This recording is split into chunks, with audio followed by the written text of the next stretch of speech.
muggy day in Tampa, Florida. We're at Tampa Stadium, a matchup of 1 and 2 teams, the Washington Redskins and the Tampa Bay Buccaneers. And a pleasant good afternoon, everybody. Alongside Ron Pitts, I'm Tom Brenneman. For the first time all season long, the Buccaneers have wide receiver Alvin Harper on the field. You know what? He calls himself the demolition man. I tell you what, he hurt his ankle 2 days before the season opener. He says he's not 100%, but he's going to give it a try. Let's see what happens. For the Washington Redskins, they're scoring lots of points, and the main reason is the quarterback, Gus Frerotte. You know, a lot's been said about Gus Frerotte over the last year and a half, and I tell you what, it's all warranted. The guy has three things to me. He's poised, he's patient, and he's prepared. He's the man, and he deserves to be. Even though they didn't win the game last week against Denver, at one time or another, he showed all three of those things. If you talk about the offense, you got to talk about this guy right here, too, Michael Westbrook. I mean, he comes in as a rookie. He's got the size, the speed, the skill. He is a big playmaker, Tom. And I tell you what, they haven't had that kind of big playability and excitement since the Fun Bunch and the Posse from the 80s. Well, we'll see how the Washington offense fares today against a stingy Tampa Bay defense. We'll have the kickoff from Tampa, Florida, after these messages.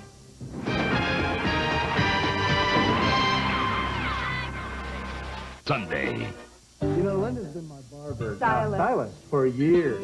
Months. And a while back, she told me. Stop squirming. No. She said I should do something about my flakes. I said, get a new barber? She said, get new Head and Shoulders. I said, you're serious? She said, yeah. Now it has micro D, which fights flakes better without stripping your hair of the oils it needs. So my hair feels no flakes. I owe it all to my stylist. New Head and Shoulders, because great hair can't have flakes. A hot day here in Tampa, Florida. Week 4 of the NFL season. The Redskins and the Buccaneers each 1 and 2 on the season. Washington has won the toss, selected to receive. And William Bell, 36. Brian Mitchell, number 30, awaiting the kickoff of Michael Husted. Brian Mitchell, as dangerous a kick returner as there is in the NFL. Last week, 290 all-purpose yards, and I asked Norv Turner last night, as if you try to get this guy the ball more, because every time he touches it, he does something.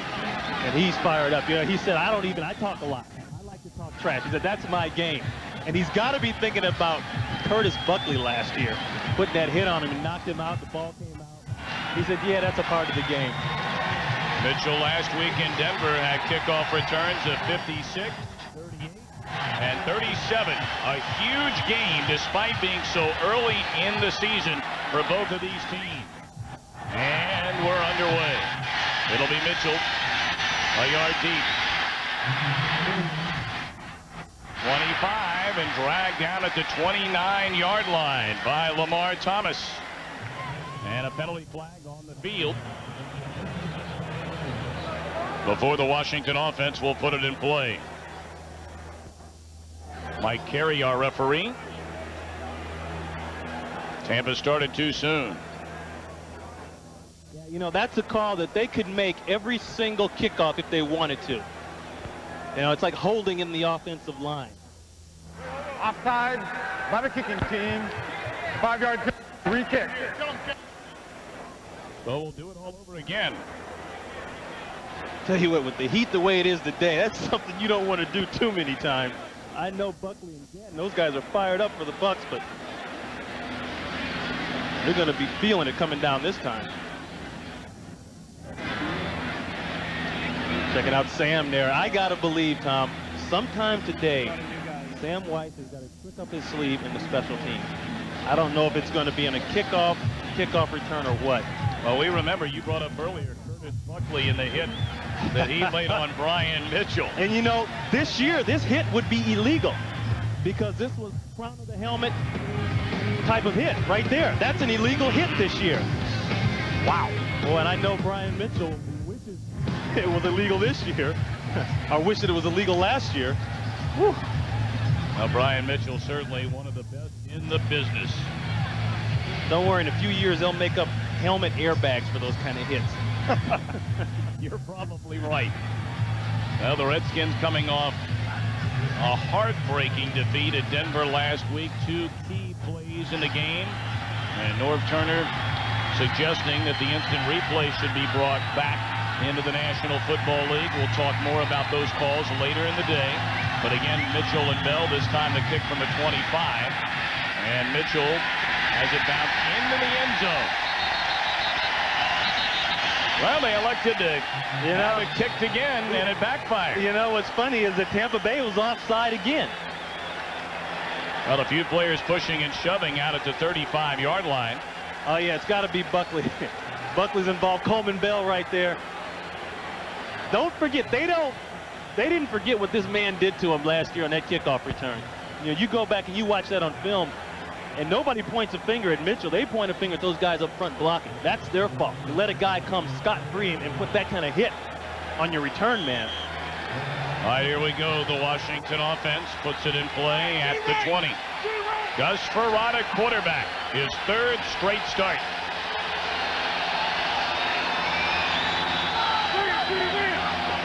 Jenkins in motion, the give to Terry Allen, the NFC's third leading rusher, broke one tackle, but can't escape.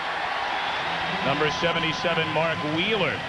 Gus Frerotte, the 197th pick of last year's draft. Second-year pro out of Tulsa. A makeshift offensive line in front of him due to injuries to the All-Pro Jim Lachey and Trey Johnson. So Patton at left tackle, Smith in the middle. Allen and Logan in the backfield. Outstanding pair of receivers in Ellard and the rookie Michael Westbrook. Galbraith is the tight end. Gain of 2, second and 8. And Frerotte, his first pass, dumps it across the middle. Terry Allen, a first down to the 35. Derek Brooks, the rookie out of Florida State, on the tackle. Tampa Bay defense has been very good. They're waiting for Curry to get started, the number 1 pick out of Alabama. Linebacking core, a solid group. The rookie Brooks, the All-Pro Nickerson, Lonnie Martz on the outside. Cornerbacks have been beaten up this season injury-wise. Martin Mayhew, the former Redskin, back in the lineup. Everett and Bussey, the safeties. Mayhew might be the side that they try to attack. He's coming back from that knee sprain. He's not 100%. Magruder is the healthier athlete. You may see him out there sooner or later. After the gain of 13, Allen will take the pitch, and up from his free safety spot is Everett. Oh, that's a great shot that time of Thomas Everett, the safety that came over from Dallas last year. He's right there. He's creeping up. And boy, you know what that does? That creates an 8-man front situation. You can see Allen does a good job of avoiding. But when you've got that many people, you can't match it up. You can't block it. Second and 12 for the Redskins.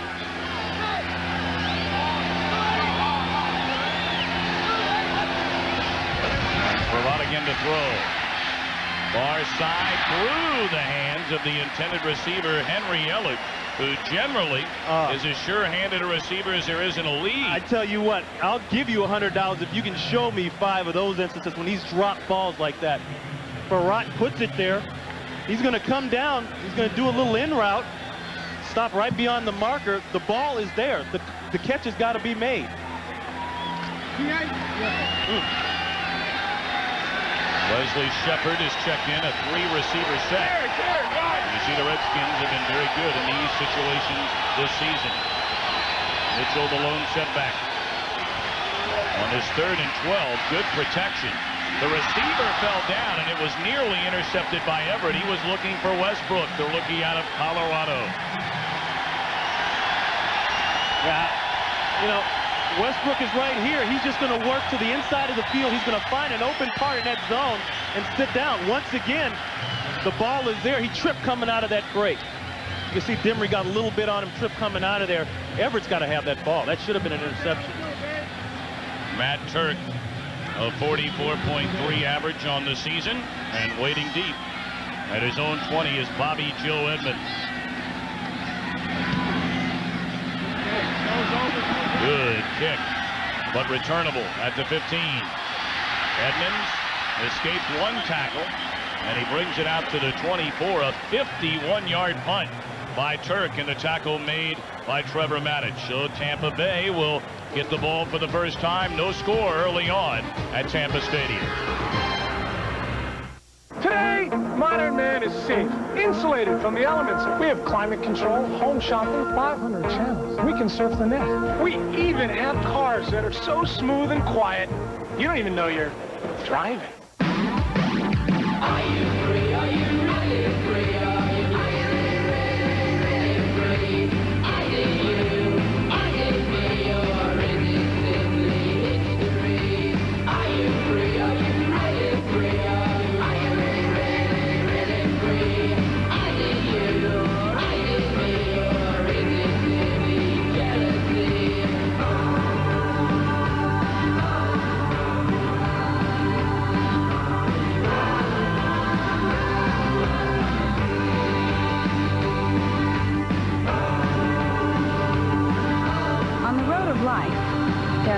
passengers, and there are drivers.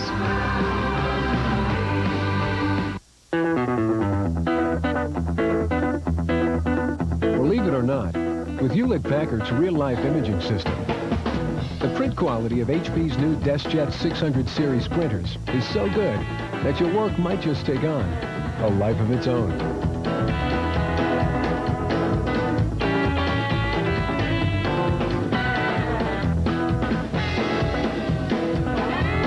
HP home printers, just what you had in mind. Fox NFL Sunday is brought to you by Volkswagen. On the road of life, there are passengers and there are drivers. Drivers wanted. By Taco Bell, tacos, burritos, nachos, and a whole lot more. By Hewlett-Packard Home Printers. Printers so good that your documents will truly come to life. And by Nike, who encourages you to participate in the lives of America's youth. So we're back in Tampa. First play from scrimmage for the Buccaneers offensively. Brent Dilfer, a rough game last week against Chicago. He was intercepted 4 times. They set up the screen for the tight end Jackie Harris, and he's out to the 29.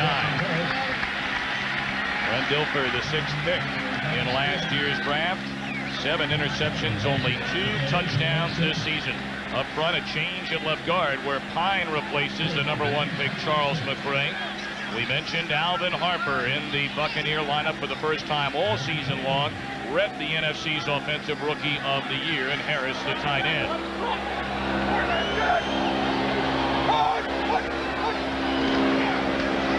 On the 2nd and 6, this is Eric Wren. And he's close to a first down, maybe a yard or 2 short. Ken Harvey on the tackle. And the front 4, a maligned group early in the season in Washington. Linebacking core of Patton over from Buffalo, Stevens from Seattle, and Harvey, the All-Pro a year ago. Green and Carter, the corners, and the free agents Richard and Washington, the safety. Certainly an upgrade in that area. 30-yard play fake, and Dilfer flushed out of the pocket. Down he goes. Ball comes loose, and it appears as though the Buccaneers were able to recover. Sterling Palmer made the initial hit, and covering the ball is Paul Gruber. You know, the Washington D, a league-low 2 sacks coming into the game today. Yeah, that's been their problem, but what's been Trent Dilfer's problem, he's looking for the home run ball. He's trying to go to Harper on the stutter and go. It's not there, and then the pursuit catches up to him. There's Palmer, Johnson. You just can't hold the ball that long. He's got to learn to throw that ball away. And you're right, that's a group that has got to play better. The defensive line of the Redskins, they have had their trouble. Ryan Mitchell has returned 5 punts for touchdowns this season, or rather in his career, I apologize. And this one is returnable to 25. Warming coverage by the Buccaneer special teams, pushed out of bounds at the 31, a 52-yard boot by Reggie Roby, the former Redskin. So we'll take a break. Back to Tampa in a moment. You're cruising at 13,000 feet. Winds are moderate, sky is clear, a perfect day to jump. It's blue sky skydiving outside Seattle, where you can see the world at 160 miles an hour. So if you're crazy enough to try it, make sure you're smart enough to bring your Visa card, because at Blue Skies, American Express just won't fly. By the way, they do insist you pay first. Visa, it's everywhere you want to be.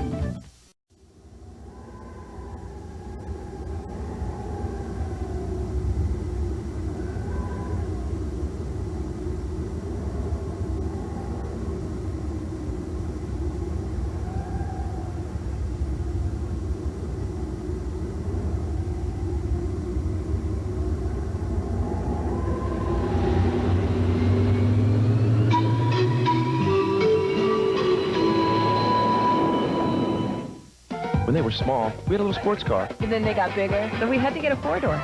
So we leased a new Volkswagen Jetta, $199 a month. Nice, huh? The German-engineered front-wheel drive Jetta comes with rack and pinion steering, daytime running lights, dual airbags. It's a great driving car. It's got a big back seat. And a huge trunk. Weimaraners come from Germany. Maybe that's why they like driving so much. On the road of life, there are passengers and there are drivers. America's funniest magazine comes to Fox. Gump Fiction. We're gonna have to get medieval on your buttocks. Mad TV premieres Saturday, October 14th. Well, we're back at hot, muggy Tampa, Florida. No score. Nearly 5 minutes have passed here in the opening quarter. Gus Farad, 1 of 3 in the game. Should be 2 out of 3. Had a drop ball by Henry Ellard. Yeah, actually 2 drop balls. Westbrook slips out of the break.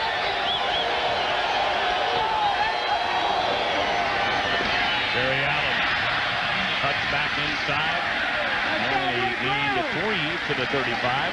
Right now, let's send it back to Hollywood for a McDonald's game break and James Brown. Tom, nice running there, but take a look at this. Eric Kramer mishandles the ball, doesn't fall on it. Guess who picks it up? An opportunistic Toby Wright. He heads to pay dirt. 4th Rams touchdown off of a turnover. The Rams are plus 13 on the turnover table, and they lead it 7-0. Back to Tom and Ron. Yeah, you know what that's about? Yeah, the Rams are playing good, but when you got plus 13 turnover ratio, they haven't had a turnover yet. They're getting the ball. They're called takeaways. That's key. That Ram team unbeaten after the first 3 weeks. 2nd and 7 after the 3-yard gain. Farad fires across the middle of Leslie Shepard, 2nd-year pro out of Temple. Spent the entire season last year on the practice squad and has been a big playmaker for him early this year. You know, talk about the things that these teams got to do. 2 tight ends, you're going to see that a lot from Tampa Bay's offense. They'll take some pressure off of Trent, and it'll help him run the ball a little bit better. Dink and dunk, no more home run balls for him. Great play actions from the Redskins. They've always done that effectively, and Trent Dilfer has proven he can't handle the blitz. You'll see the linebacker blitz from the Redskins defense. Allen on a 1st and 10, met head-on up from the strong safety, Barney Bussey. He's been splitting time with John Lynch back there, but Lynch, a sprained ankle last week, and he is not in uniform today.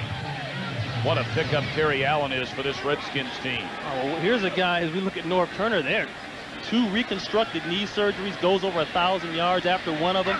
I mean, that's incredible. It's funny, his sister has the same thing. She's got both of her knees reconstructed, so I guess it's something that kind of unfortunately runs in the family. 2nd and 8 at the 45. Farad up top, down the sideline, and overthrown the intended receiver, Michael Westbrook. Boy, I tell you what, nobody gets the top speed faster right now in the NFL, believe it or not, than this rookie right here, Michael Westbrook. Working on Dimry, bump and run, but watch the moves he gives and the strength right there. And then he just climbs steps on Dimry. Dimry's in great position, though. That's actually interference. Dimry put that left hand on him. Boy, you want to talk about getting blown away. Woo. Westbrook can go. And he's got the size of an Alvin Harper, the speed and agility of an Horizon. He's going to be something. A 3rd and 8 for the Redskins at their own 45.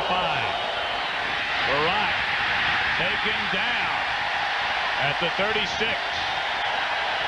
A host of Buccaneers in on that sack led by Culpepper. That's his 2nd this season. Culpepper down inside. What happens is Bernice Smith, 61, he has to try to hit 2 men at the same time. He's worried about his inside gap.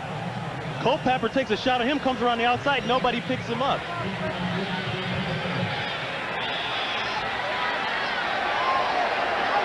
So now Turk on the punt. Bobby Joe Edmonds stands at his own 15. Short kick. And it goes out of bounds at the 30-yard line. So not a good boot. Only 34 yards by Turk.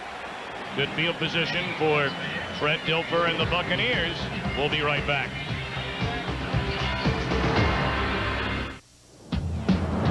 I got it. Tap the Rocky. Coors Light. Tap the Rocky. Coors Light. Coors Light, the silver bullet. It's shipped cold to tap the clean taste of the Rockies. Tap the Rocky.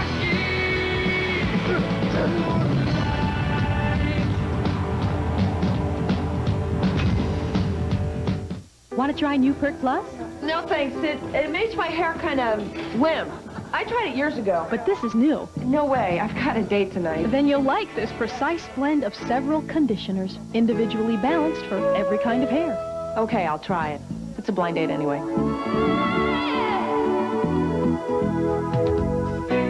All right. It's definitely better. It feels kind of, well, great. Perk Plus in 5 precise new formulas. I just moved in this city, right? And I need a really flexible car. So I leased a Volkswagen Golf. $179 a month. It's great. I sell cappuccino machines. Sometimes I need to move big things, sometimes I have to move little things, but I always have to move. It's got dual airbags, daytime running lights, and everything fits into it. And it fits into everything. Hey! I have got to cut back on the caffeine. On the road of life, there are passengers and there are drivers. Hollywood comes to Springfield. Guess what? They're going to pay us $50 a day to film some of the movie here. The Simpsons, an all-new episode tonight. Well, we're back in Tampa. No score midway through the opening quarter.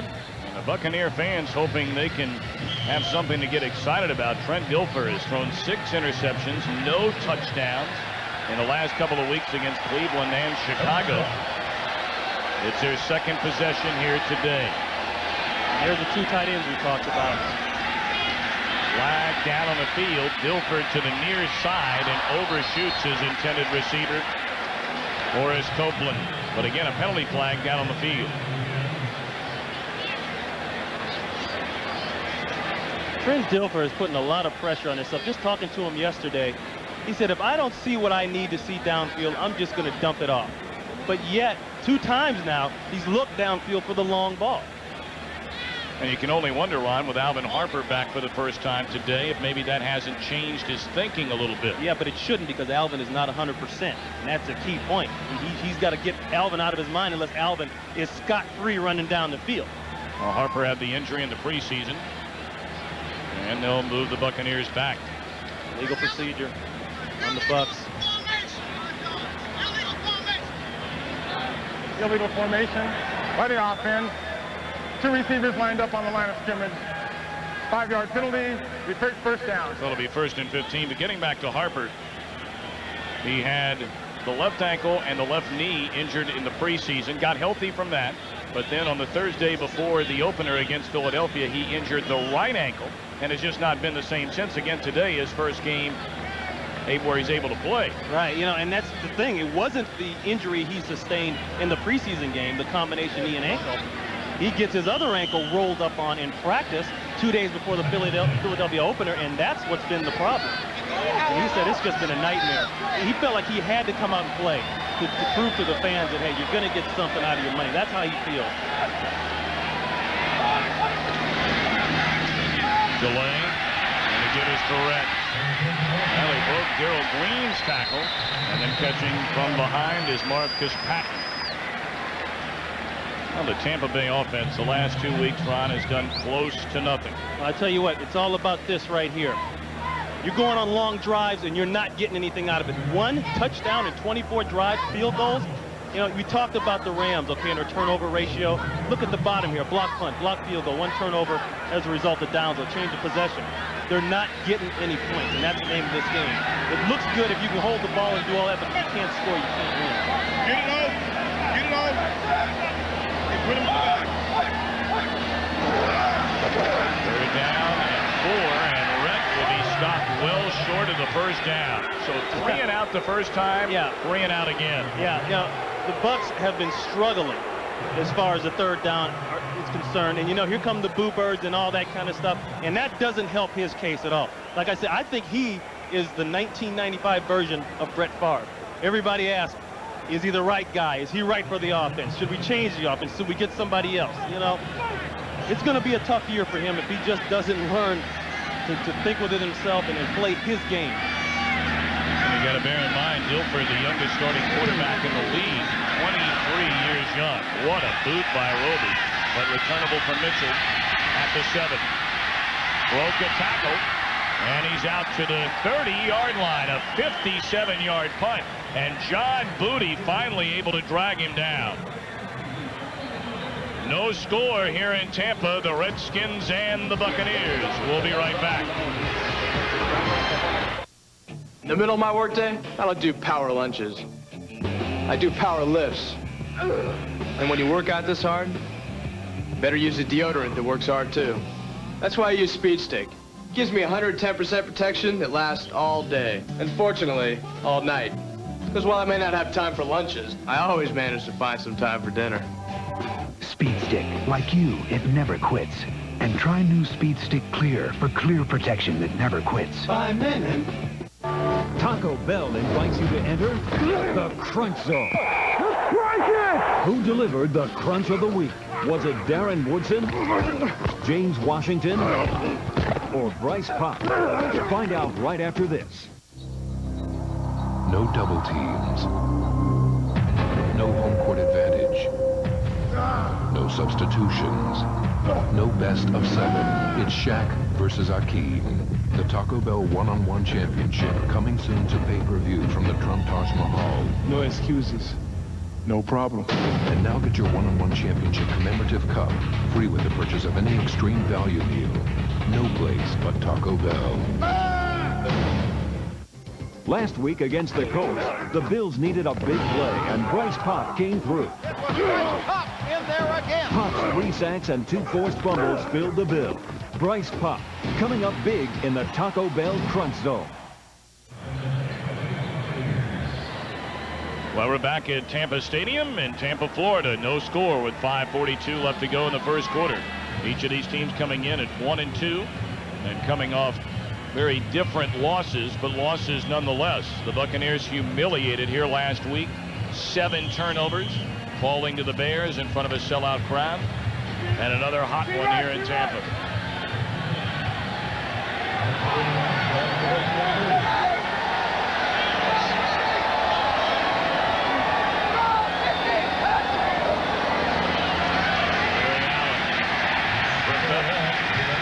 Number 77 Mark Wheeler, a short gain. Tuesday, Fox presents a world premiere motion picture. Married with Children, Ed O'Neill brings together some of the greatest minds on earth to try and unlock the secrets of the future. But sometimes knowing too much can kill you. Don't miss Weird World on the Fox Tuesday night movie. Parental discretion is advised. Well, I'll be sure to get home for that. I definitely got to catch that flight now. You better check with Elijah before you can watch it. Elijah's got his own problem.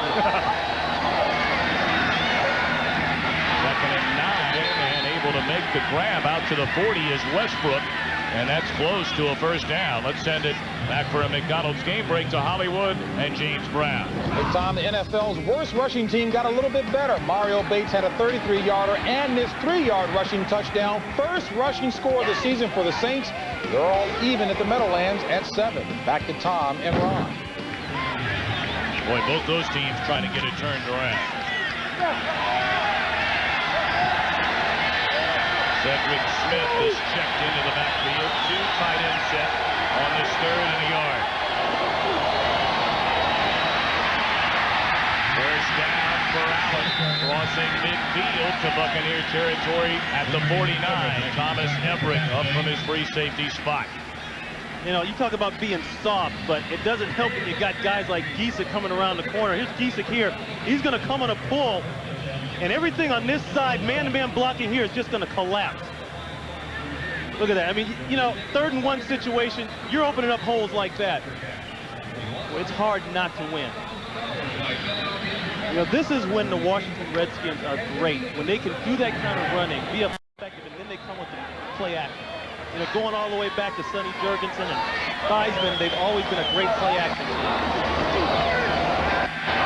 Rolling right, setting up the screen the other way, and the ball is dropped by the tight end Coleman Bell. But there it is. They set it up with the run, and they come back with the play action, the play fake, the screen to the other side, and they had it. It's wide open. All they got to do is catch the ball. You know, talking to Norv Turner last night, here's the fake on the sweep to the right. It's just a little turnaround, and actually it's a double screen. You saw Mitchell going one way, and he had Lyman out on the other side. They want to throw that screen to the backside. But talking to Norv last night, he said, hey, we're not going to change anything in the offensive line. You know, they got Lachey hurt. Let's stay with the line we had put in there. They only allowed 1 sack last week.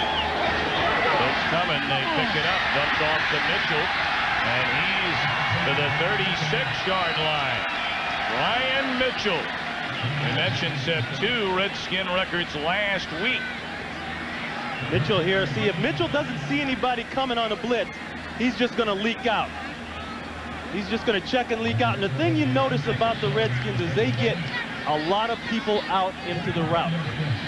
80% of the time, Farrat will have no one back there to protect him. He won't have a tight end or a back. And that's something, as a zone team, Tampa Bay, they've got to find a way to defend that.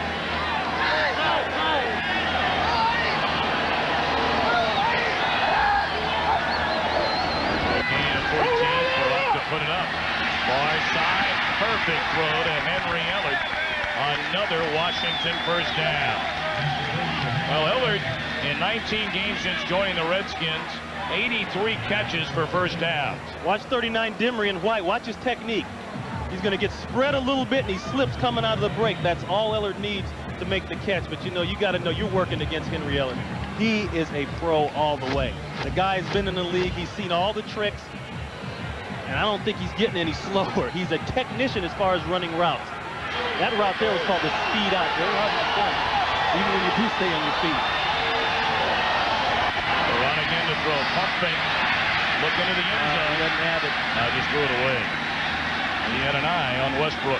Yeah, talking to Westbrook last night, he said, I don't expect to be doubled. I'm not at the caliber of a Jerry Rice or anybody like that right now, but the Bucs don't believe that. They had 3 guys on him that time. Westbrook has touched the ball 13 times this season, has accounted for 262 yards. He has 6 plays already of 20 or more yards. Here's a guy that didn't go through training camp. Maybe he's setting a new precedent for rookies coming into the league. Bottom line, when you can play, you can play. That's what it's all about.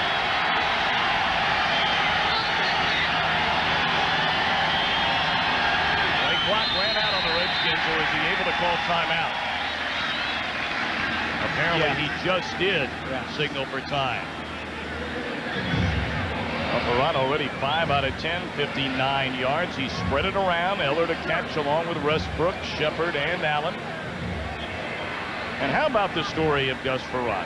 196 players were selected in last year's draft before Gus Farrat. You know, it's amazing. Here's the guy that's making the league minimum of 149, you know, and you got between Dilfer and Schuler, those guys, they're in the $33 million range, okay? And he's the one that has the numbers all the way around. And interceptions, that's the thing, okay? And you come in, you figure, well, they're all rookies, they're all going to have their growing pains. But if you talk to Gus Farrat, he said, nobody can put pressure on me but me. I'm very confident. And, you know, the team is confident when he's in. They block different. They tackle different. They play different. And boy, do the fans love Gus Farrat in the nation's capital.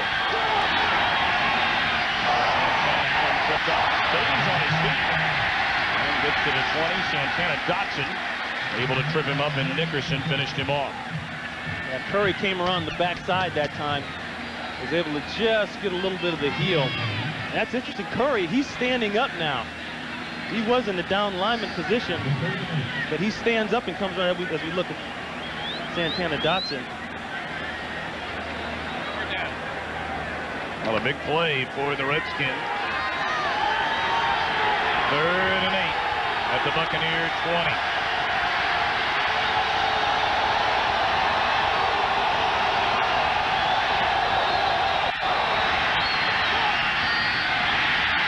Terrific coverage by Charles Dimry, Westbrook, the intended receiver.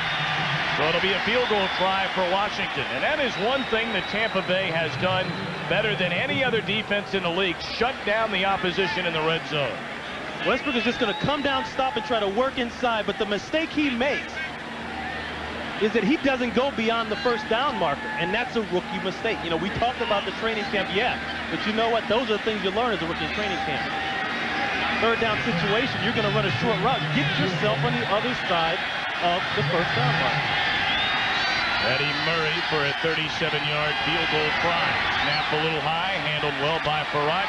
And Murray bangs it through the first points of the game. Washington a 3-0 lead. You know, we were talking about the Buccaneer defense. Opponents have reached the Buccaneers red zone 9 times this season, now 10.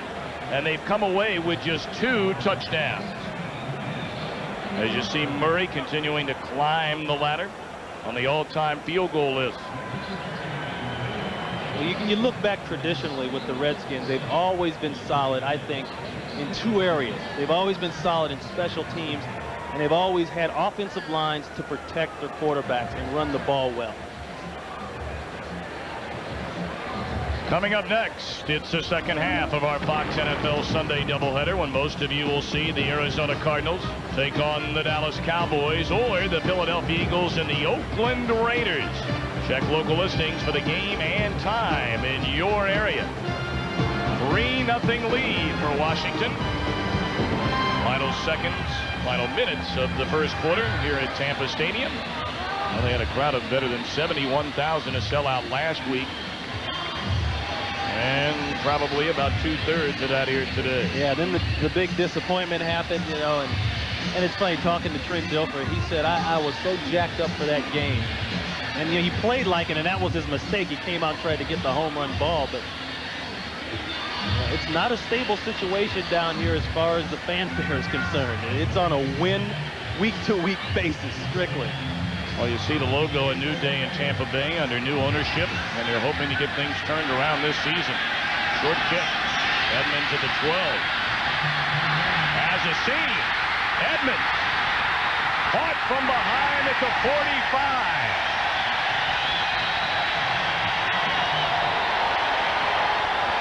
Daryl Morrison, a touchdown-saving tackle, a 44-yard return by Edmonds. Here's a guy that was out of the league for 5 years, battling alcoholism. He makes a comeback. In Seattle, he was one of the best special teams perennially. Here he comes. Look at it. He's just breaking through seams. And, you know, we just get through talking about the Redskins special teams, and look at what happens. But you got to remember, even though he's been out for 5 years, we can still make things happen. At the Washington 45, Red carries to the Washington 35. James Washington, the former Dallas star, on the tackle. Well, in 2 games last season, Red against Washington, 193 yards in the first game, 64 in the second.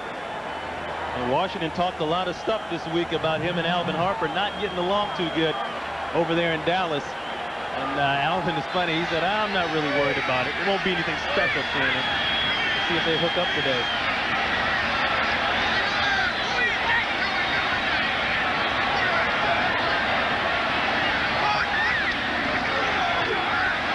The 2nd and 1, Red. A first down inside the Washington 30. Boy, you don't think Eric Red is strong. Here's a guy that's only 5'11", 211. But, you know, he's like James Brooks used to be, you know, for the Bengals. One of those real small, but would just roll you over if you didn't hit him right. Tough guy all the way around. First down of the game for the Buccaneers. That's the end of the first quarter. Our score, Washington 3, Tampa Bay 0.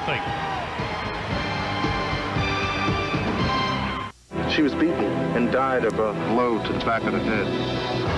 In search of his friend's killer. I just want some answers. I'm sorry, fella. My name's not Fella. Easy Rollins is asking questions no one wants answered. Get it. Now, no one can stop him. Start up my car, keep it hot, I'm coming out fast. From finding the truth. Don't lie to me! Academy Award winner Denzel Washington, Devil in a Blue Dress, rated R, at theaters Friday. If a car and truck rental company could see things from your point of view, it would offer one of the most diverse selections of vehicles on the planet and service that rises far above your expectations. Well, one company is seeing things your way. Budget, with a renewed commitment to satisfy you with special offers like this. Rent a Ford Aspire for a 3-day weekend for only $69. Call your travel agent or Budget at 800-527-0700. Budget, all the difference in the world. I'd have to say Larry's my best friend. The guy is a maniac for sports. loves to play football. That's his sport, and he's the boss. And he'll never, ever leave a game early. What is this, the Arctic Bowl? He's rolling out the tarp with him. Larry! But all my life, Larry's always done me big favors. Mike, Diane, Mike. Hi. Very big favors. Yes. Cheers, buddy. When you're with a friend as good as Larry, shouldn't you have a Heineken? 3-0 Washington lead as we head for the second quarter. Tom Brenneman and Ron Fitz here at Tampa Stadium. A hot, muggy day, but you wouldn't expect anything different this time of year. You know, about 15 guys for the Bucs last week in the Chicago game got IVs before the game. Okay, before the game. Talking to Michael Magruder down there, the defensive back for the Bucs. He said, I took about 3 salt tablets last night, and I took another one today to try to retain that water. But it's just a matter of time. It's going to catch up to you. And don't these lights feel good along with this hot sunshine? Thank you very much. Thank you very much, Bill Brown, our producer. We love that.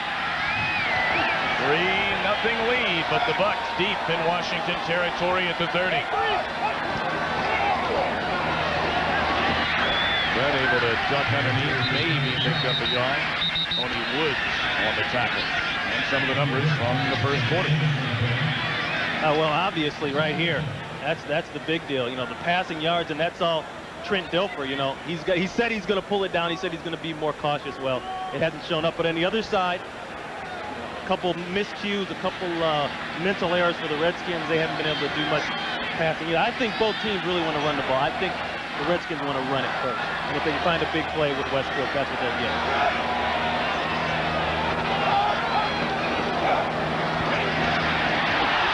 Woods, and Washington has recovered.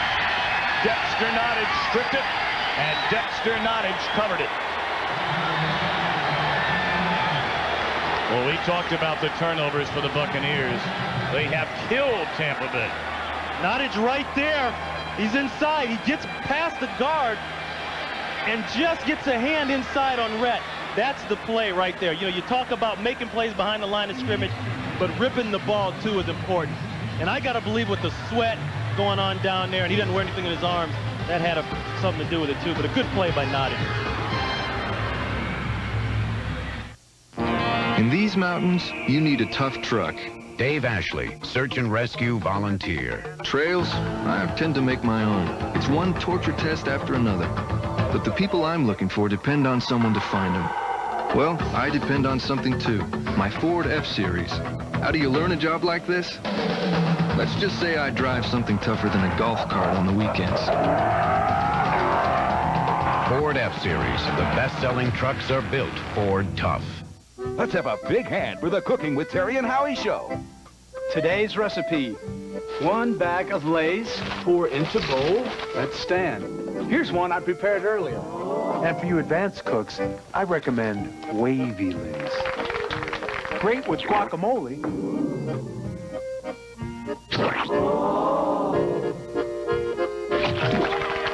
Next week, flaming kebab. For today's recipe, like the Lay's and Wavy Lay's potato chips. Bet you can't eat just one.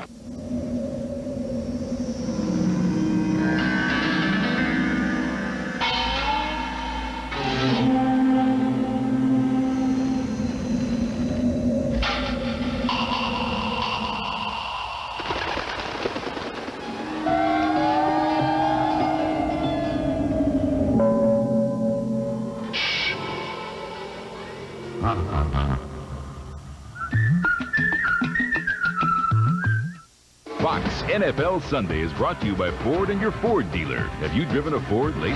By Duracell batteries, you can't top the copper top. And by Lay's and Wavy Lay's potato chips. Bet you can't eat just one. Well, the newly finished Florida Aquarium on the E-Board channel. New home for thousands of turtles, fish, and birds. A hot, muggy day in Tampa. 1st and 10 for the Redskins following the turnover. Harry Allen, a short gain, and here's another look at what happened. Yeah, Nottage is right here. He's working on Ian Beckles. I want you to watch the move he gives to get away from Beckles. Right inside, right there, and they can't pick him up. The play is actually going to the opposite side, to the left, but he's able to chase it down, and that's smart on his part. When the guard over you disappears, your first move should be to run down the line and find the ball. And that's exactly what he's fired up because the Florida A&M band played before the game. That's what he's doing.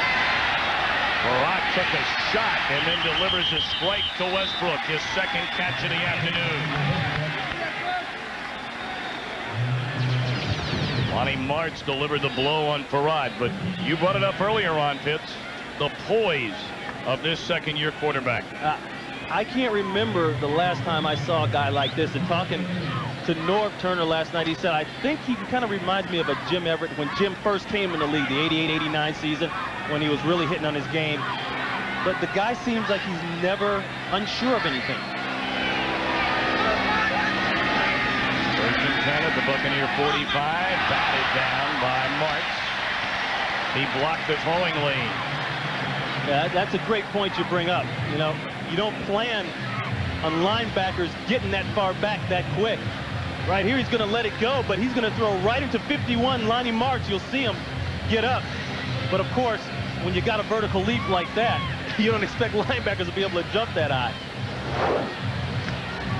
Martz, a guy who's really complimenting a Hardy Nickerson inside and a young Derek Brooks on the other side. Really is underrated. Inside give to Allen. Broke a couple of tackles. Finally stopped by Brooks after a gain of nearly 6. So another third down for the Washington offense. Redskins leading 3-0. 12:40 to play until halftime. You know, you can talk about Terry Allen's knee surgeries and all that, but here's a guy that's averaging 4.5 yards a carry, okay?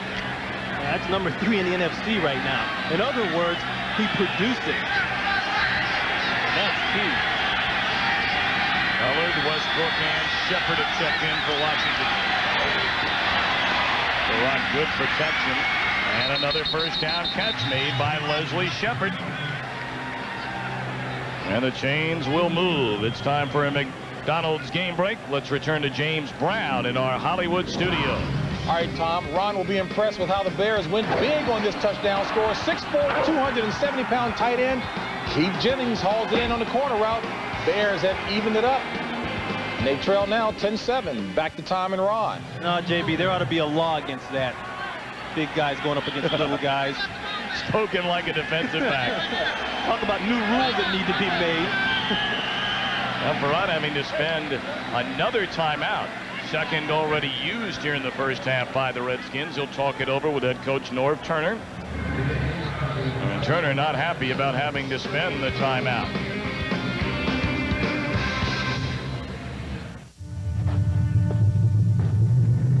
If you had one wish every 15 years, wouldn't this be it?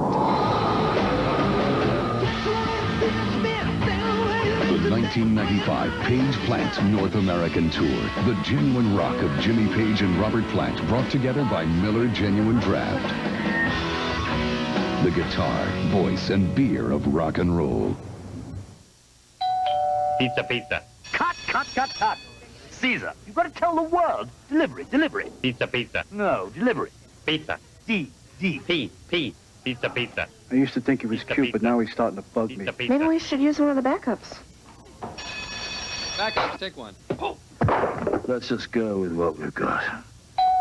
Delivery, delivery. Yeah! Now get the Pizza Salad Special. 2 Little Caesars pizzas and a fresh Express Farm salad, all for one low price. It's just like a dream you can hold in your hand. Taurus stole your heart once, it'll steal it again. Taurus, making the dream come true. No trendy health club. No $60 shorts.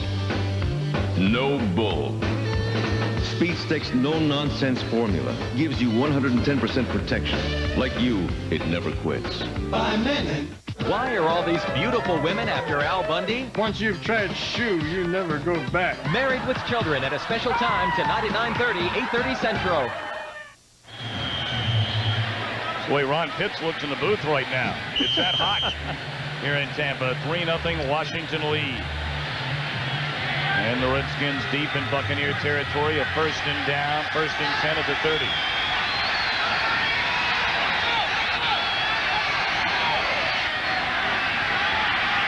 Big hole for Mitchell, and he's inside the 25. Gisa came through the hole. You know, usually when a guy comes through the hole to block for you, somebody's there for him to block, but there is nobody for him to block. He slows down, and Mitchell runs right up his backside. There's a look at the turnovers and what the turnovers do to you. And you know, it's a good thing the Bucs defense has played, because so far, 10 possessions, 10 times their opponents have been in the red area. They've only allowed 2 touchdowns.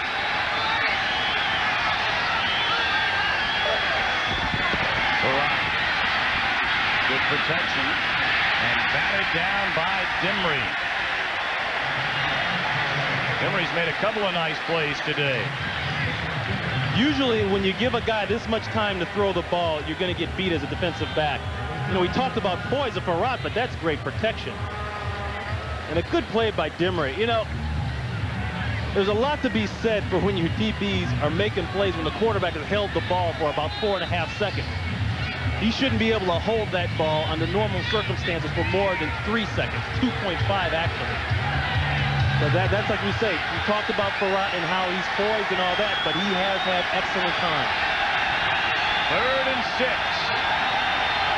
They just get it off. Blitz coming. Farad fires. Incomplete.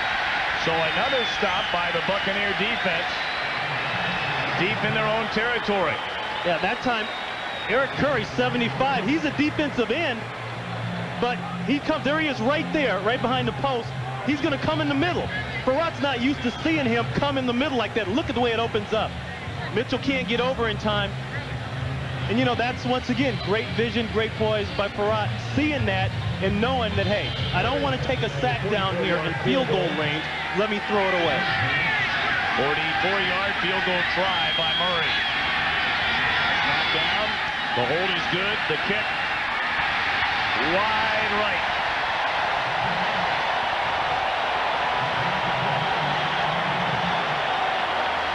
The hold looks good. The snap looked good. It's all in the kicker.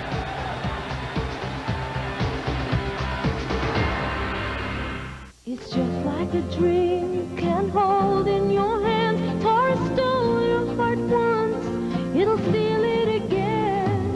Taurus, making the dream come true. No batter, no batter, no batter, no batter. No stick. Swing batter. Home baby, home baby. Your next meal might be some time off. Remember, nothing satisfies like Snickers. Hungry? Why wait? That's all right. You know, Linda's been my barber. Stylist for years. Months. And a while back, she told me. Stop squirming. No. She said I should do something about my flakes. I said, get a new barber? She said, get new Head and Shoulders. I said, you're serious? She said, yeah. Now it has Micro D, which fights flakes better without stripping your hair of the oils it needs. So my hair feels... no flakes. And I owe it all to my stylist. New Head and Shoulders, because great hair can't have flakes. Oh, this is South Dakota. We found out Tony was pregnant in late April. Of course, the babies were born 8 weeks premature. It was hard on both of us. Tony found out about Aflac from some friends of ours. The Aflac took care of virtually everything. Aflac covers the unexpected costs of getting better, so you can get on with life. Babies' names are Tyler and Taylor, and they're about as healthy as you can get. We'll take a look at the heat there. It's no joke, and you know they don't have those misters. That machine right in there to the right of Curry, that blows cold air out. But I gotta believe, Tom, you know, the longer this game goes on, with a low score like it's got to be in Tampa Bay's favor. They practice and they training camps here at the University of Tampa.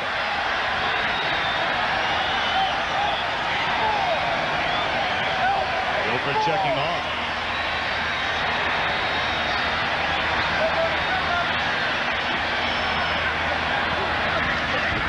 And he's back to throw. Good protection this time. Dumps it off to Dave Moore, the fullback. A gain of 5. It'll bring up second down for Tampa Bay. Well, it's time, as always, for our Aflac trivia question. And here you go. Which pair of teammates combined for the most points in a single season? And we'll give you a minute or two to think about the answer to that question. Pretty good question. Can I give hints? Sure.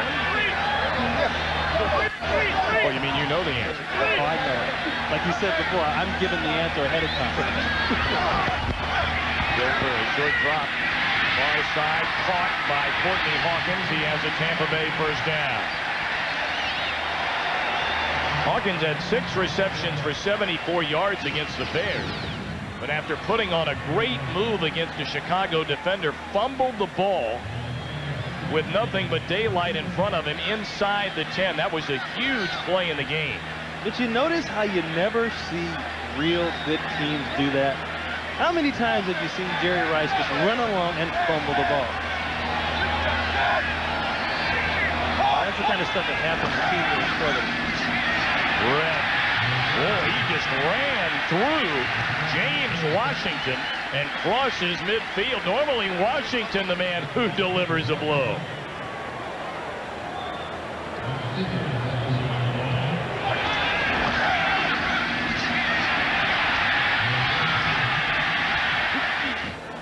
Well, I tell you what, I'll be sure and give James a call and rouse him about that. We played together at UCLA. That man is a load.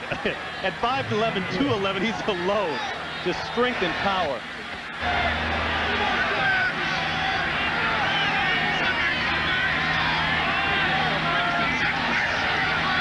Gain of 7. Rick will get it again up for the first down. Spins away, and he's to the Washington 39. Harvey, along with Darrell Green, able to slow him down.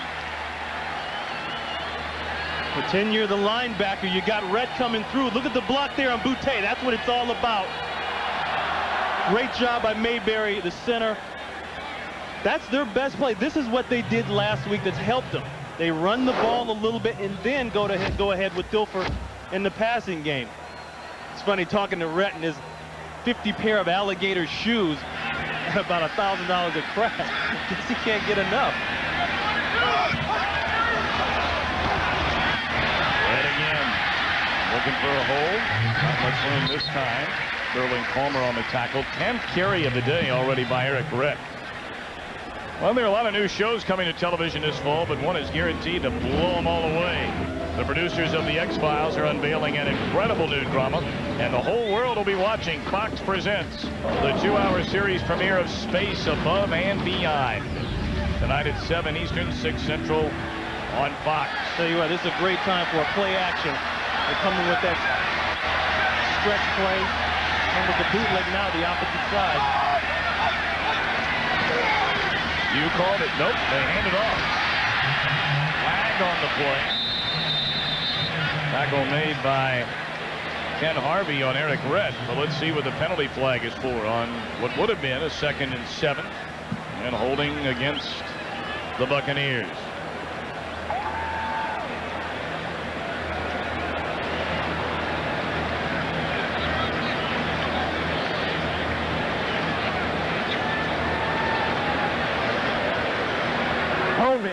Offense number 62, 10-yard penalty. Repeat, 2nd down. Yeah, that's Beckles inside, the right guard. You know, once again, we talked about the things that bad teams do, teams that aren't playing well do. He's right here. Let's see if we can pick up the hold. Yeah, I'd say he's pretty much got a good grapple move going there. Well, a 10-yard penalty makes it a 2nd and 17. And now Dilfer forced to throw. In trouble, Harvey from behind, and he got him. You know, it all goes back to the penalty. All right, now let's return to James Brown in our Hollywood studio. Hey, Tom, Pittsburgh couldn't catch Robert Smith, though. Take a look at him. Longest run of his career, 58-yarder. Loses his shoe, actually got faster and more slippery. Boy, Pittsburgh, poor tackling. Nonetheless, Robert Smith to pay dirt. Minnesota leads at 7-3 in the 2nd. Let's take it back to Tom and Ron. You know, that'll make NFL folly someday.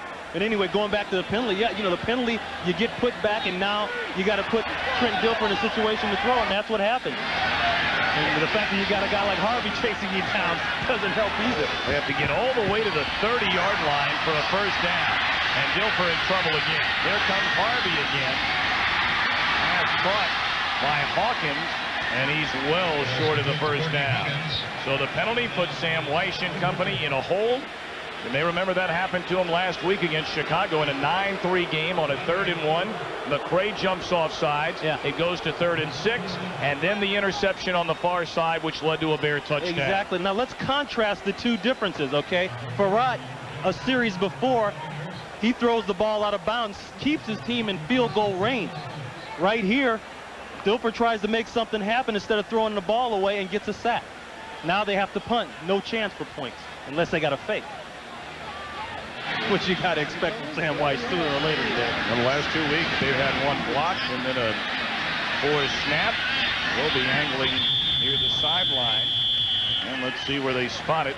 Should be inside the 15. And we're still waiting. So are the players. It'll be at the 16. So we'll take a timeout. A 25-yard punt by Roby. Go Buccaneers! The legendary Nürburgring. It sounds crazy, but they let anyone drive on this world-famous racetrack for just a few Deutschmarks.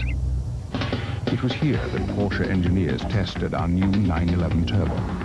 Lap after lap of the new 400-horsepower engine, the twin turbos, the liquid all-wheel drive.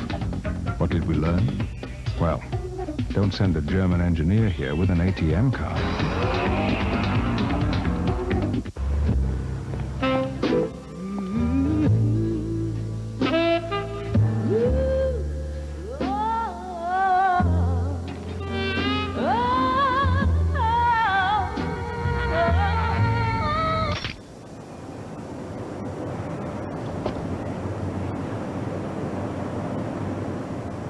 Nice pants.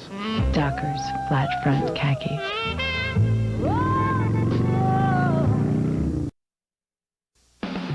Fox NFL Sunday is brought to you by Porsche. There is no substitute.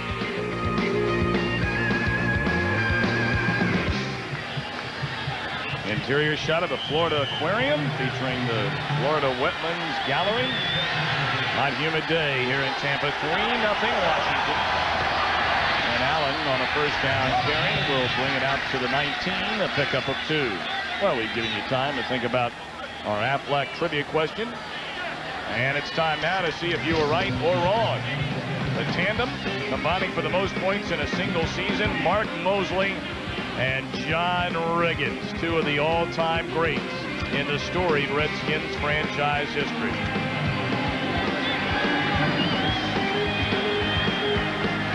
You don't want to hit him, Ron Pitts.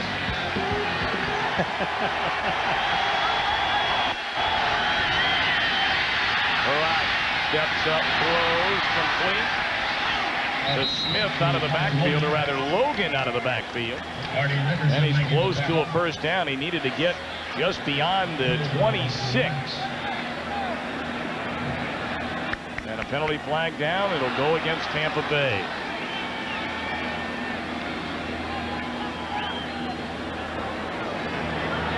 You know, it always amazes me, if the call is holding, okay, you've already given the signal, well, just announce it so we can get on with the game. What is the discussion about? What could they possibly be talking about? Holding on the defense, number 35. 5-yard penalty, automatic. First down. That'll be against Martin Mayhew, the former Redskin.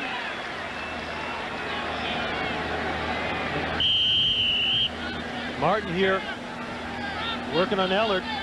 He's not allowed to touch him after the 5 yards. He wraps him with that arm a little bit. Yeah, you know, that's what happens a lot of times. We know Mayhew's coming back from that sprained knee. Your technique isn't always there. So you're reaching, you're grasping, and trying to make up for it in other areas. So it is an automatic first down, and Barat to throw. Guns to the far side, and it's caught by Ellard. He's across midfield.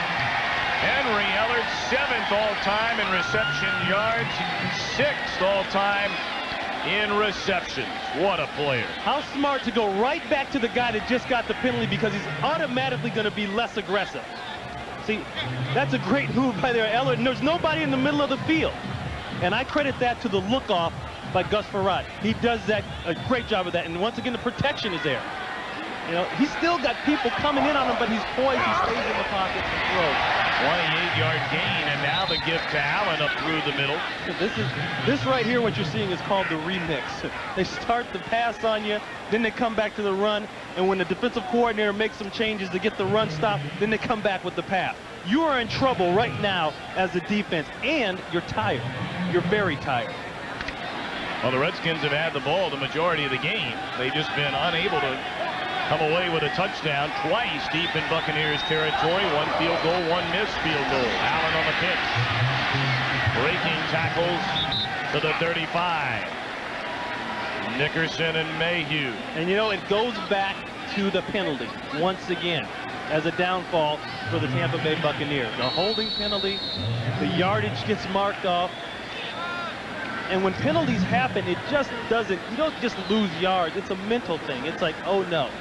And the run is so demoralizing. The run, when somebody's running the ball on you, and that's a great shot of everybody down in the field for the Redskins on a knee.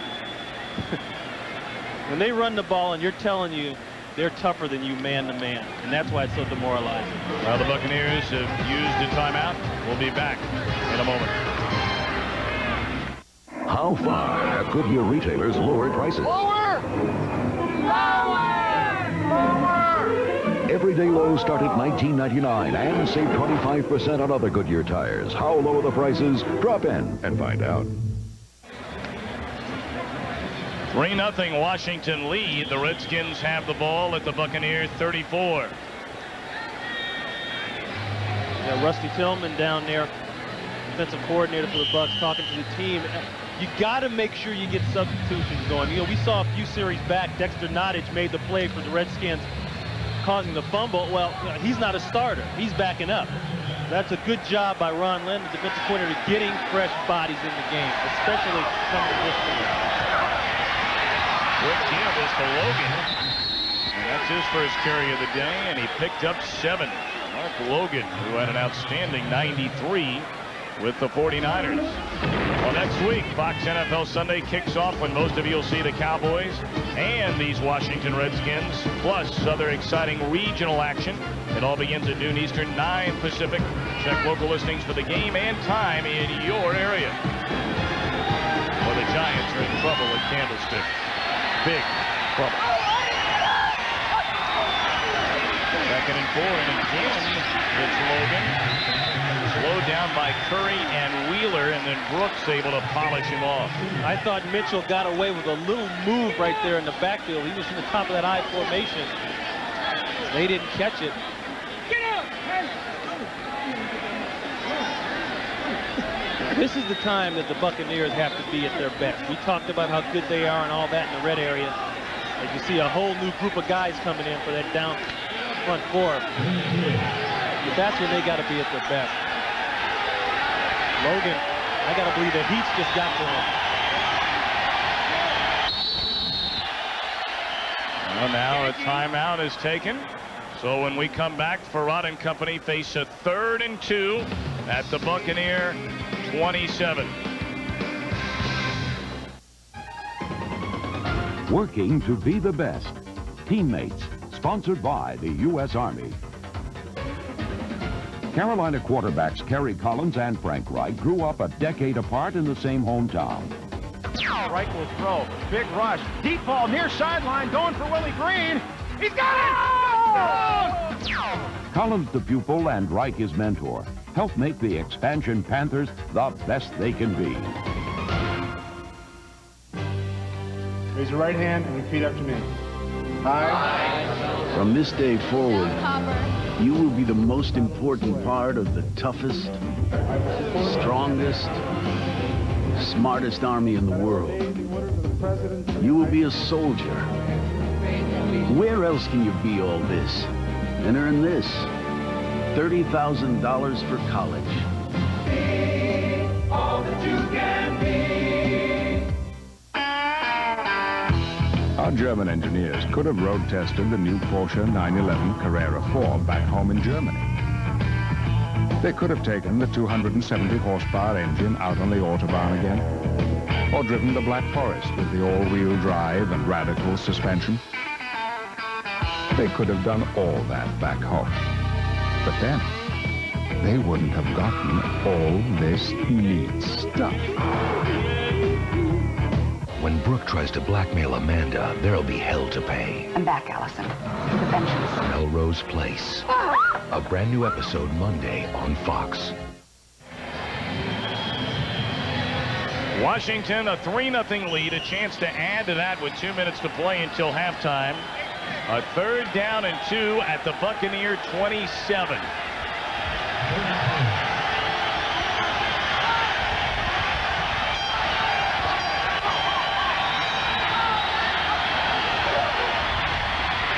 To Mitchell, Farad able to fire to Coleman Bell. First down and more inside the Tampa Bay 10.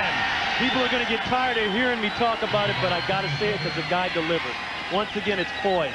They're going to come with the play action and roll out to this side, but right here, Lonnie March is going to get right in his face. Watch how fast Gus Farad makes a decision.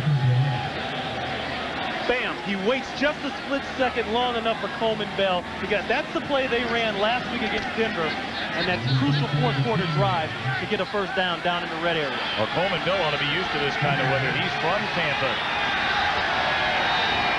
They give. And down he goes. And Kenna Dotson, his second sack of the game.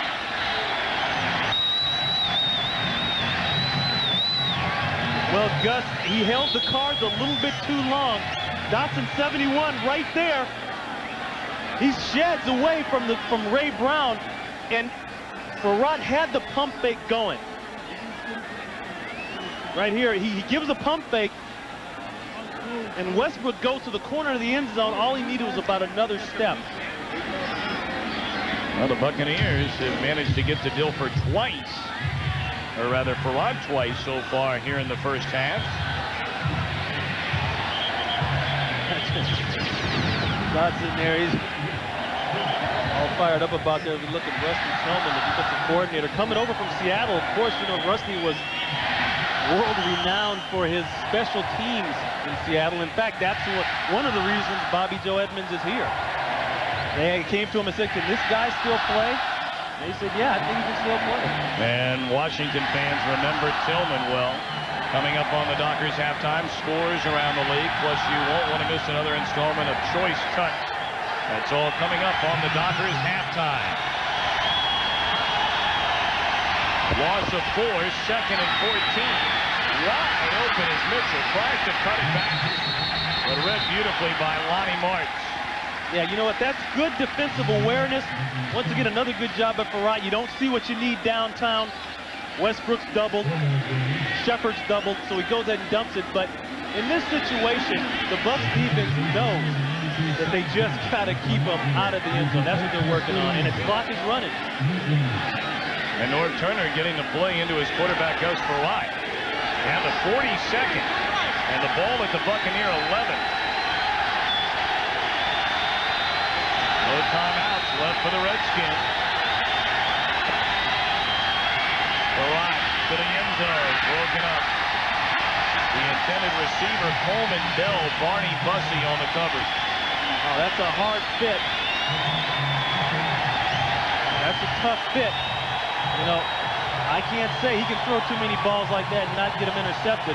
He's trying to fit that in between two Bucs defenders, and he's lucky that they came away with just an incompletion. And another Washington drive in the Tampa Bay red zone, stalled. The key, though, is that the Redskins are getting points. But if you're the Bucs, you're saying that's okay. You know, if they make this field goal, that's only 6. A lot better than 2 touchdowns. Murray, his 3rd try. And this one is through. He's 2 of 3 in the game. That one from 28 yards out. And with 20 seconds left to go until halftime, Washington a 6-0 lead. We talked about how important this game is for both teams, and the Redskins, as you mentioned, Ron Pitts, they're at least getting points. Yeah, well, that's what it's all about. You know, we can talk about the drives, and we can talk about how good somebody is in the red area and all that kind of heat and all that, but the bottom line is they're going down and they're scoring. Tampa Bay is not doing that. When they get to the red area or near the 20-yard line, they shut down. The penalties start, the dump plays, they get marched back, and now the pressure goes on Dilfer. So Well, Norv Turner, as we mentioned earlier, made the comment earlier this week saying if Gus Frerotte continues to play well in this Washington offense, he will remain the starting quarterback even when Heath Schuler is healthy enough to go. Schuler in the first week of the season had to leave in the third quarter against Arizona with a sprained shoulder. Yeah, I tell you what, Tom, between me and you and everybody back in D.C. listening, I think it's a done deal myself. I mean, you know, I think it sounds good for Norv to say that, but come on, the guy has got everything you want, and I'm having a hard time believing that he won't go into that office pretty soon and let's renegotiate this contract. 149 grand, you know, he's a lot better than that. And put it on the ground, juggled by the backup tight end, Ty J. Armstrong. And then Jerry Ellison able to cover it up. 15 seconds left to go until halftime. And Washington a 6-0 lead. Well, do you let one fly? If you're Sam Weiss and what's gone on here the last 3 weeks, maybe you just run the clock out, because with their luck, he may step back to throw and get hit, the ball come out, and then the Skins will score for you know. So I don't know, I tell you.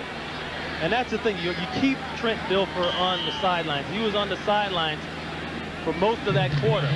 A young quarterback, that makes him play even worse because he has time to think and get jittery and get nervous. They're just going to hand it off to Rhett. He's to the 30. Penalty flag down the field and out to the 40. Dilfer signaling for a timeout with 7 seconds left, but again, flags on the field.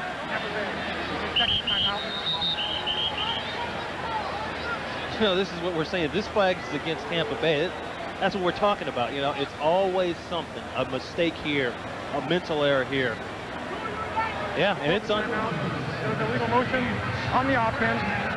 They weren't set before the ball was snapped. 5-yard penalty, repeats, first down. All right, now I'm going to ask you a question here, Ron, because Sam Weiss has come under a lot of fire here in Tampa Bay. When you see things like this, where a lineman leaves early and a legal procedure call, you can't blame the coach for that, can you? No, you can't blame the coach. Just like 2 weeks ago, you can't blame the coach when McCray moves offside in the crucial part of the game. No, that's the players' fault. They're pros, okay?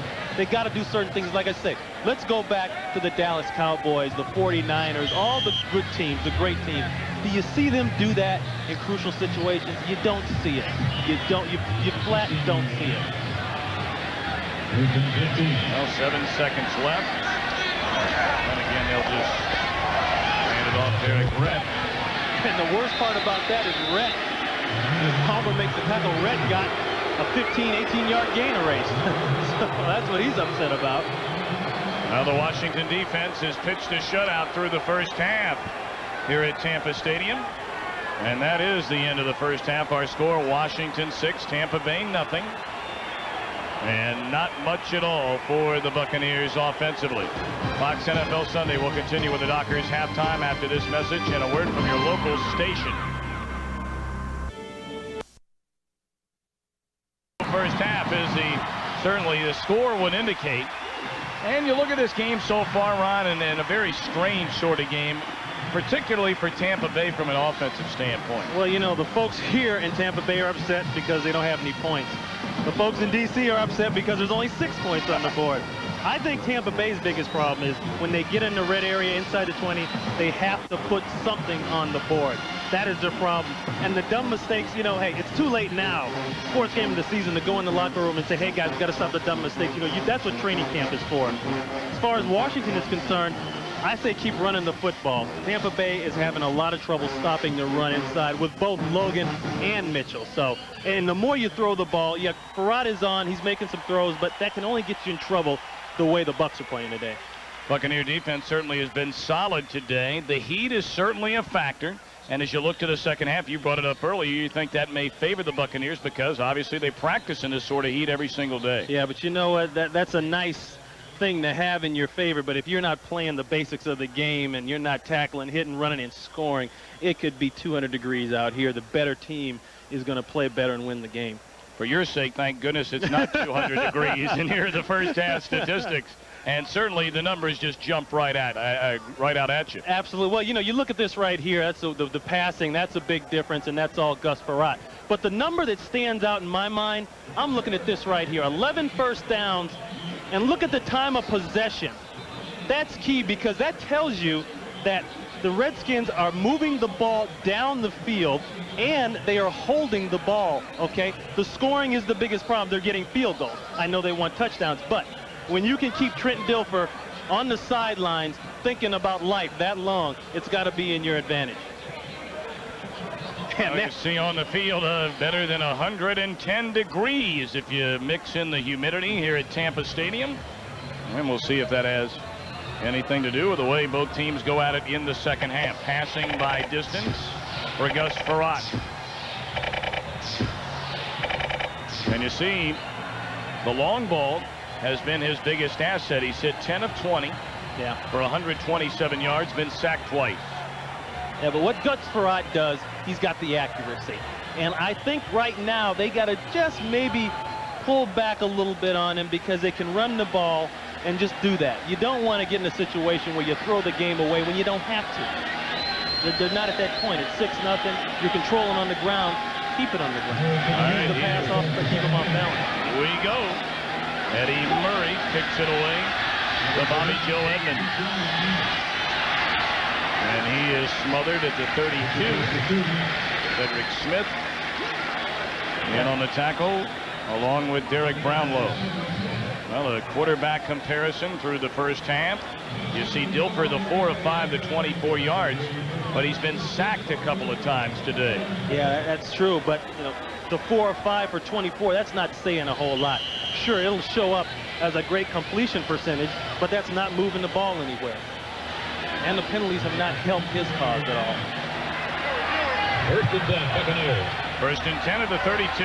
Milford, quarterback.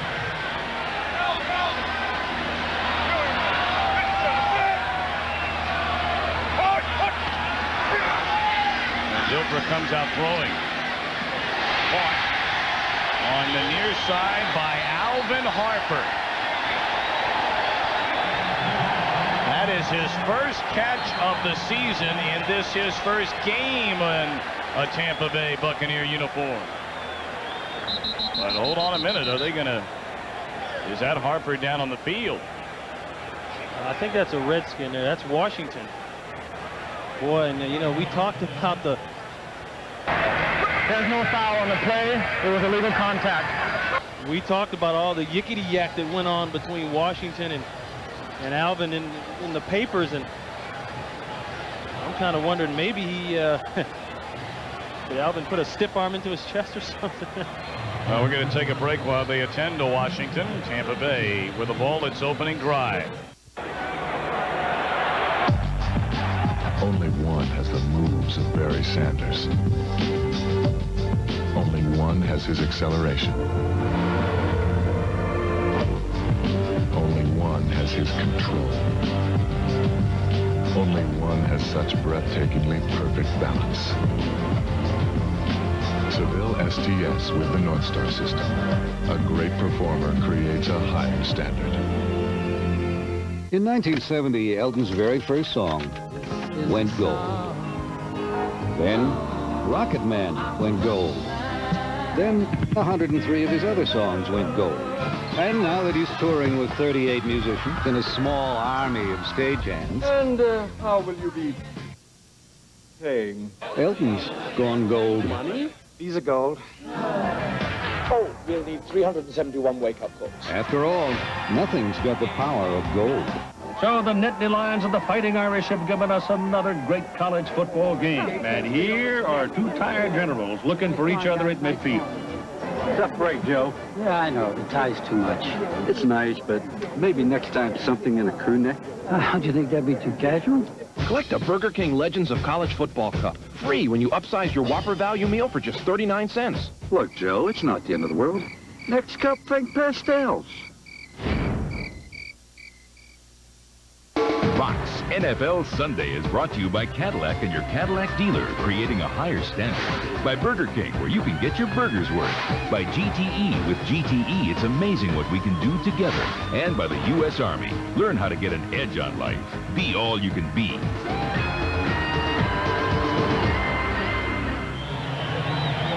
Well, we're back in Tampa where James Washington has been taken to the Redskin bench. And a 13 on the pass to Alvin Harper. Play fake. Gilbert wide open. On the far side is Horace Copeland. Stop made by Stanley Richard. How about the injury to Washington? Now here's Washington right here. I want you to watch carefully as he's making the pursuit toward the tackle. Right there, he pulls up and he grabs the inside of his leg. We don't want to speculate, but it looks as though that could be maybe a groin, something of that sort. Well, Washington signed as a free agent from Dallas, led the Cowboys in interception 3 times in the last 5 years. Brett broke a tackle, and he's to the 36. Patton on the stop. You know, that's those groins, that we don't know if that's a result of fatigue. And here's another, this is Palmer, he's down. We don't know if that's, that's Tim Johnson down. We don't know if this is all a result of just fatigue or dehydration, or maybe the heat is now starting to take an effect. Well, now the Redskin medical staff out to have a look at Tim Johnson. Will take another timeout. Tampa Bay on the move here to begin the second half, trailing 6-0. Let's have a big hand for the Cooking with Terry and Howie show. Today's recipe: 1 bag of Lay's, pour into bowl. Let's stand. Here's one I prepared earlier. And for you advanced cooks, I recommend wavy Lay's. Great with guacamole.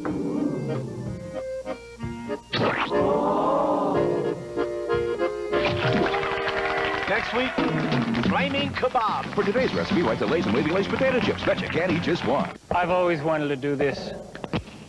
With NFL Sunday Ticket on DirecTV, you get up to 13 regular season games live every Sunday. So if Washington is blowing out the Bucs, just switch to the 49ers Saints game. But hey, is Emmitt Smith breaking the rushing record? Are the Giants crushing the Eagles? You get it. Not on cable, but with DirecTV and this. Now that's a game plan. To get NFL Sunday Ticket on the 18-inch DSS dish of your choice, call 1-800-DIRECTV. Rarely does someone go where no one has gone before. Rarely does someone accomplish what has never been accomplished before. Rarely does an automotive system achieve a combination of advantages never achieved before. But when it does, the world tries to follow. The North Star system by Cadillac, creating a higher standard. Football legend Lawrence Taylor takes on wrestling superstar Bam Bam Bigelow in the wildest sporting event of the year. WrestleMania, the special, Saturday at 11, 10 Central. Well, a moment ago was James Washington, and now Tim Johnson, the injured Redskin. Johnson, he's right over here in the corner. He's going to come into the play, and you're just going to see a good head-on collision. He goes down right there. Could be head, could be shoulder. 2nd and 8. The reverse to Thomas. And he's able to break the tackle of Patton. Finally pushed out of bounds by Darrell Green. It'll bring up 3rd and about 4 for Tampa Bay. Now this Washington defense, 21st in the NFL. But look at some of the other numbers against the running game. 28th. 30th in 3rd down conversions. Yeah, and see, this is from the first 3 games. This is why I bring up the point of the mistakes on the Bucs side to kill you. The Redskins have not been playing that well inside the red area on 3rd down situations.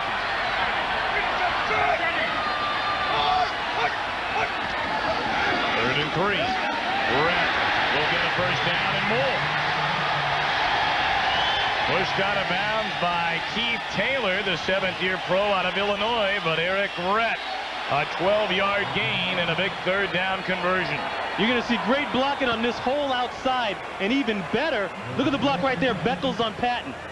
But down the field, you're going to see Harper just take Tom Carter completely out of the play. There's really no perimeter support. Ball at the Washington 19. Redskins leading 6-0.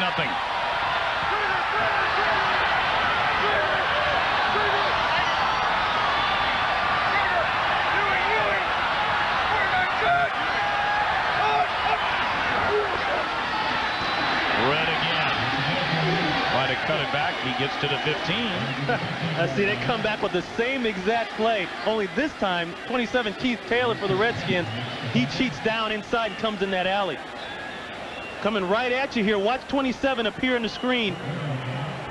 Patton there trying to do a good job of keeping outside leverage, but Taylor said, you're not getting around me again.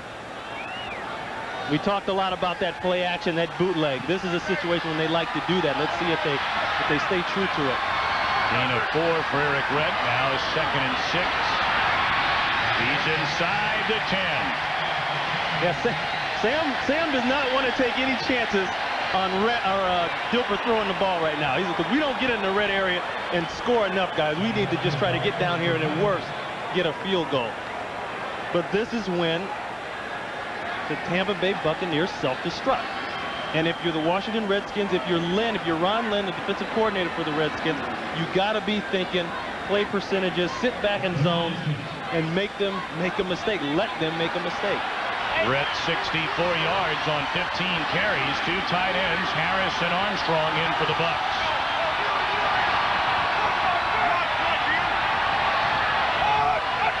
Third and a foot. First down, touchdown. Eric Red.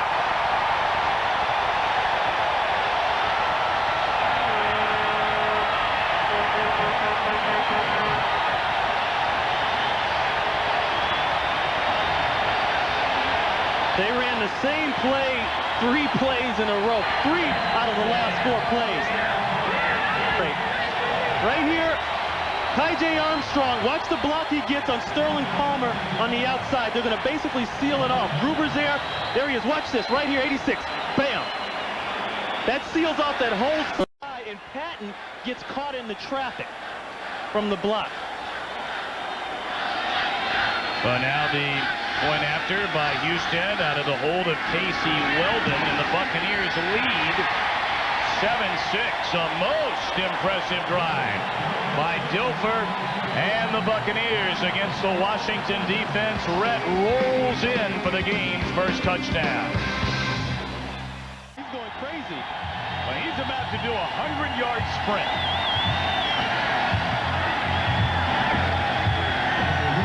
He said, I'm not bringing out all that stuff in the hoopla until I feel the crowd is ready.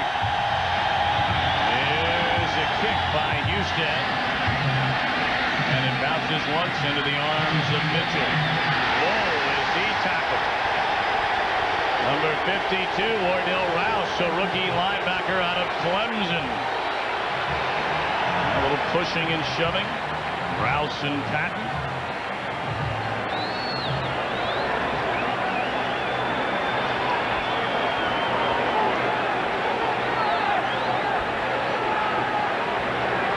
Here's a touchdown here. Ty.J. Armstrong in motion. If we can stop it right here, watch the steal he gets on this side. Moore is going to lead up and get a block, but this is the key block right there. Lawrence Dawsey working on Darrell Green. No pressure from the outside. Allen on the pitch. Breaks it back inside. And he's out to the 33. A Washington first down. Bussey on the tackle. Now, see, that's what we talked about in the halftime. You know, I think they got to run the football because the Tampa Bay Buccaneers have not shown that they can stop the cutback plays. And that's Washington's bread and butter. They've done it for years. Now, we talked about the Buccaneers' drive. 68 yards, capped off by a touchdown run by Eric Red. A 7-6 Buccaneers lead.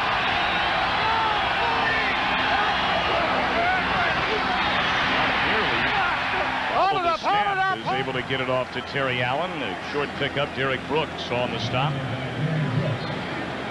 The Redskins have been very conservative on offense by and large. Well, I think a key decision was made by Norv Turner after last week's game. He saw what happened when Lachey had to come out and they had to put in Patton at the left tackle, Brown stayed at the guard. Bernice Smith had to go to the center position. When they did that, he said, my quarterback only went down one time. I'm going to leave this group in. I'm not going to switch around, you know, whether Trey Johnson is healthy or not. He's got a big decision to make now when Trey Johnson is ready to go. Does he want to disturb this kind of protection that Perrott has? Dumps it off across the middle. Reception made by Mitchell. Nickerson on the coverage and the tackle. It'll bring up 3rd down and less than 5. And they're going to spot it just outside the 40, so a 3rd and 3 officially for Washington. I think the thing to look for here, will the Redskins keep everybody in? Will they keep both backs in to block, or will they let everybody out like they've been doing? And that's been giving defenses a lot of problems. They're flooding the zone. Mitchell, the lone setback. Blitz coming, they pick it up. Perrott dumps it off to Coleman Bell. He's into Buccaneer territory. Dragged down. Ball came loose at the 42. And it's still Washington football. Looked like Leslie Shepard alertly diving on top of the football. An 18-yard gain for the Redskins. Now, here's the advantage of when you get 5 people out in the route. There's always somebody to throw to. Bussey has got to make the tackle. If he makes that tackle, I'm not so sure that he won't have the guy for short of the 1st down. There's where the ball comes loose.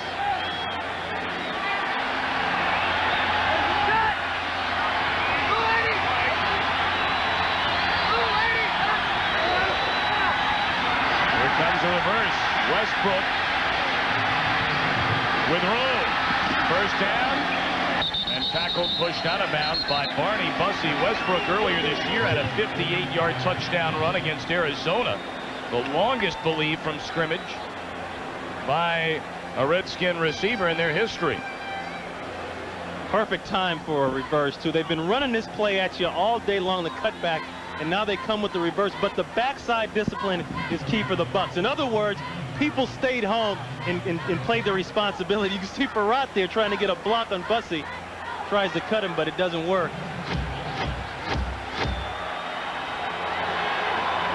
Well, Lonnie March has just been taken off the field for the Buccaneers, and Wardell Rouse, the rookie out of Clemson, has taken over outside linebacker. Short gain by Terry Allen. Wheeler on the stop. Perrott juggling the ball. They appear to have some problems right now. The center, Bernice Smith, as you brought up earlier, moved into the starting 9. With Giesick moving over to guard. Few exchange problems here to begin the 2nd half.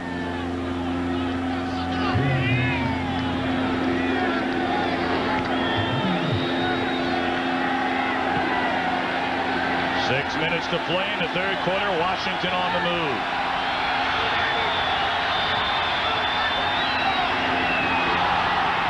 Ball is loose. And the Buccaneers have it. Just brought it up a moment ago. Santana Dodson covers it up. Yeah, that's a great point. Now, you know, Trevor Maddich is playing center, okay? And that's a switch up for Perrott now. He's not used to that. Let's see if they even got the handoff. No, he never got the handoff. He never got the snap. So we'll take a break. Turnover for Washington, and the Buccaneers have it. Lower your right foot and repeat after me. I promise to be free. I promise to be different. I promise to take the other path. I promise to be unique. I promise to drive an Eldorado with a 300 horsepower North Star V8, a suspension that reads faster than Evelyn Wood, and a body that parts traffic. Eldorado with the North Star system by Cadillac. Listen, did you call for phone service? Is technology amazing? The GTE, we think it should make your life easier, like Express Dial Tone, which allowed Kim Swanson to order new phone service by plugging in her phone. Cool number, thanks. Which she finds pretty amazing. What are you going to do for dinner? We can have some wieners. Why? Because she won't have to eat something really scary for dinner tonight. Amazing. If you don't replace your air and oil filters regularly, you might as well drive your car off a cliff, because dirt can really mess up an engine. Fram Extra Life air filters and Fram Extra Guard oil filters keep out dirt best to protect your engine. Fram, America's #1 premium brand. Pay a little now or a lot later. Buy any 2 Fram filters and get your favorite officially licensed NFL team cap for $1.99. Something wild is happening after Married with Children. You know, you never really buy beer, you just rent it. Misery Loves Company premieres next Sunday on Fox. Here's the play here. He never gets it. You see that ball comes up by his chest. It almost looks like a shotgun snap. Well, Dilfer to put it up. And the pass caught by Ty J. Armstrong, a short gain on first down. You know, I got to go back to that now. Giesick went out for a few plays. They had to do some switching around like we've been talking about. Bernice had to move over. There's Bernice right there on the sidelines. Matic had to come in and play center. You know, they take snaps in practice, a few, but most of the snaps he's going to take are from the starting center, Bernice, okay, not from Matic.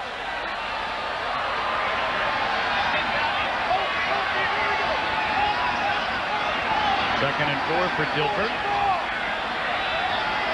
You better hurry up. This gets off the play, and Rhett, no room to run this time. Met by Sterling Palmer. You know what, Tom? I gotta believe, I've been wrong on it twice, but I gotta believe that Sam Weiss is just trying to check out the Redskins' backside real careful. And when I say backside, I mean the side away from that running play, that cutback play. Because the bootleg has got to be in their mind. When you get the defense that runs and pursues like Washington does, and they leave that whole backside open, they got to be thinking of the bootleg sooner or later here. 3rd and 4.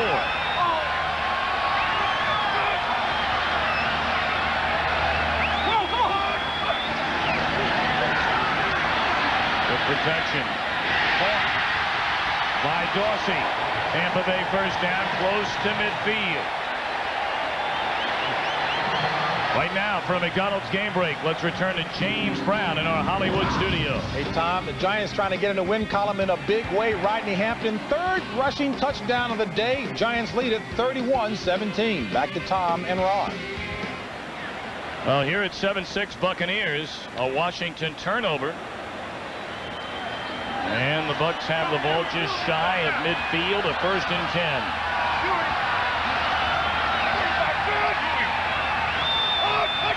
Dilfer has hit on his last 7 throws, and there's Rhett crossing midfield to the 49. So since the second half has started, Sam Weiss has opened it up a little bit offensively.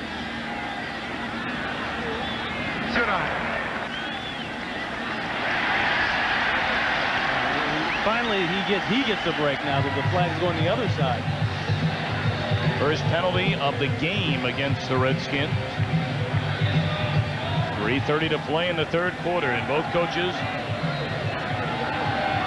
will readily admit their teams need this game badly. For Norv Turner and the Redskins, it's a home date next weekend against the Dallas Cowboys. Boy, and that's going to go back to the old days right there. I can tell you right now, that's going to be a great one.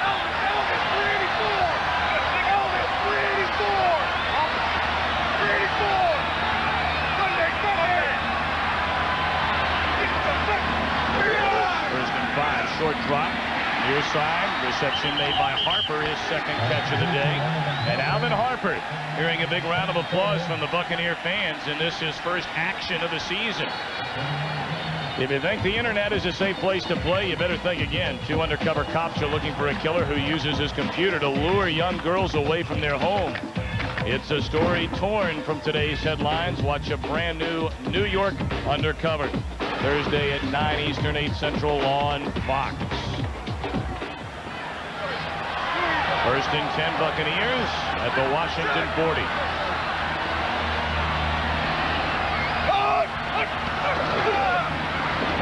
Play action. Going to the near side. Reception made by Lamar Thomas. 3rd-year pro out of Miami. Now that's that play action off of the cutback play, the fake cutback play that I was talking about. They've run this play so many times today, and it's just natural that they're going to come with the fake. Right here, watch the play action to Red, but watch what Dilfer does to the ball. Look at that. He's trying to get a little Joe Willie Namath out of him that time. A nice comeback. You got Tom Carter, who's still kind of nursing that hamstring. I don't blame him. Hey, get beat going that way, not the other way. 20-yard gain. First and 10 at the Washington 21. Red breaking tackles to the 15. Mark Mutte able to trip him up. What a turnaround for Trent Dilfer here in the second half. Well, what I'm seeing Trent Dilfer do that they haven't done since the Philadelphia game is that he's checking at the line of scrimmage. Okay, it worked in Philadelphia great. They got away from it. They started to go back to the traditional stuff. Hey, if that worked, keep doing it.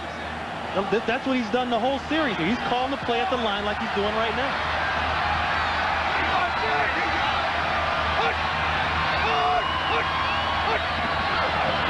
Second and 5. Red for the 12, where he'll be about 1.5 yards shy of the first down. We haven't said Rod Stevens' name often today. Signed as a free agent from Seattle. And Patton also joins him on the stop. So a third down, a big third down for the Washington defense. On the ropes here in the second half. And they're working over that Washington front four. I mean, when you get the ball running on you like that, and you get holes like that, that's all on your front four. And when they get shut down, now people can get to your linebackers, and the linebackers can't come off and make tackles.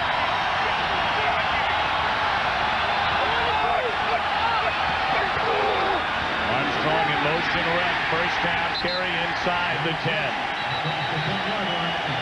Ty Armstrong is a load.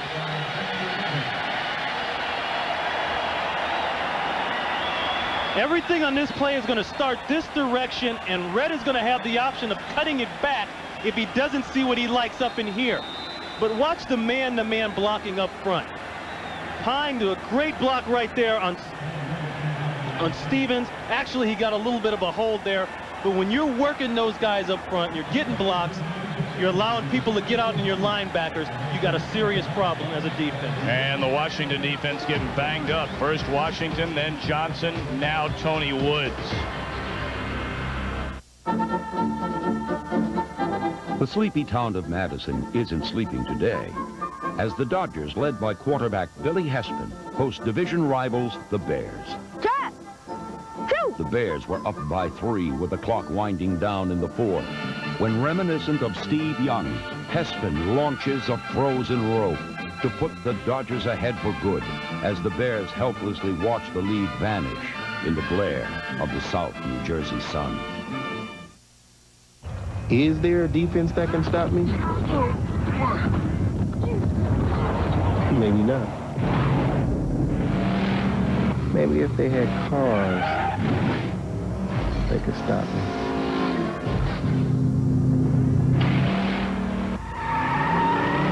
Maybe not. Maybe if they had trucks.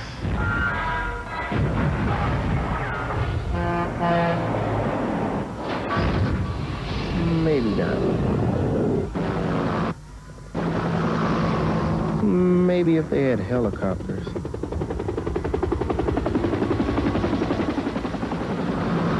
Helicopters and jets. Maybe. Maybe.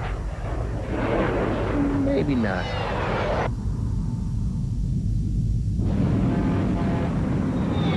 Married with Children's Ed O'Neill takes you to a strange world where science fiction is fact and nothing is impossible.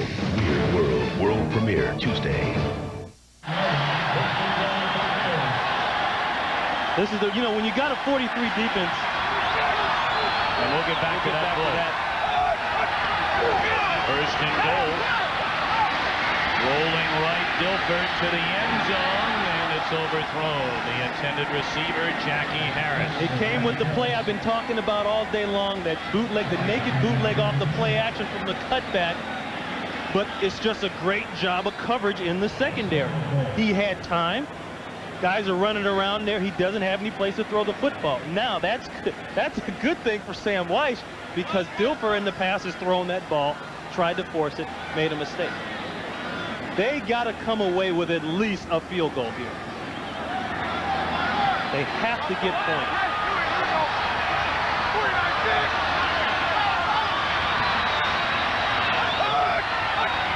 Second and goal. Brett looking for room, and not much there. Keith Taylor up to make the tackle from the strong safety spot. Had help from Terry Crews. So third and goal, as that'll be the final play of the third quarter. Our score here in Tampa Bay: the Buccaneers 7, Washington 6. Fox NFL Sunday will continue after these messages.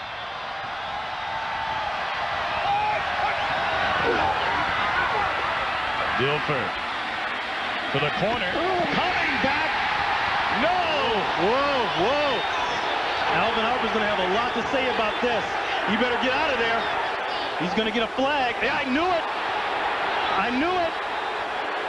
And they're absolutely right. Alvin should know. He's been in the league too long to lose his cool like that. Well, I think there's some debate going on. Even if he is right. Amongst the officials down in the corner, it appears as though one official saw it one way, the other official saw it another. This ought to be very interesting. You saw Dilfer celebrating. What is it with the Redskins and these controversial touchdowns? Well, Darrell Green pleading his case. Now this is what we talked about in the pregame show. The work in the officials, and that's absolutely right. Darrell Green's got to get in there. You don't do what Alvin Harper did, but you got to get in there and work them.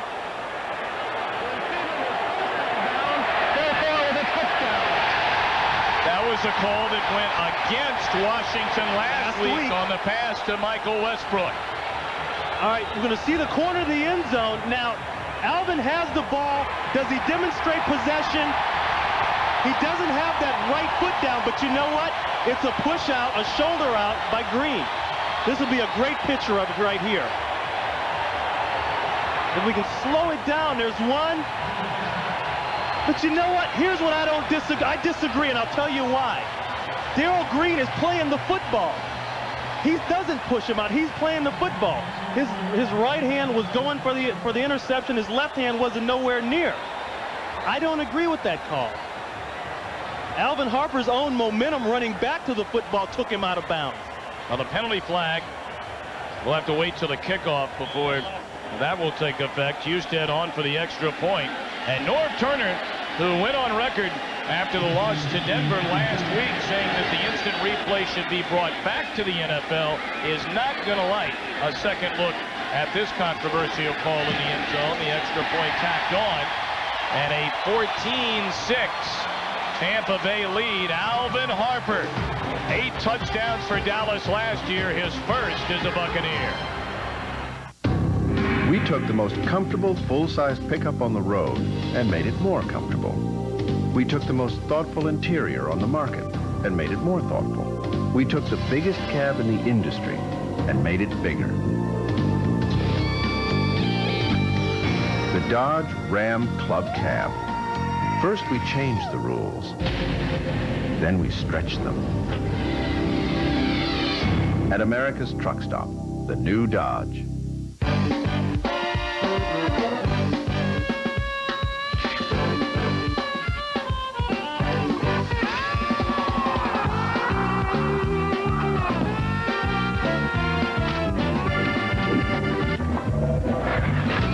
Filtered Miller Genuine Draft, the cold one. You know the beer, you know the taste.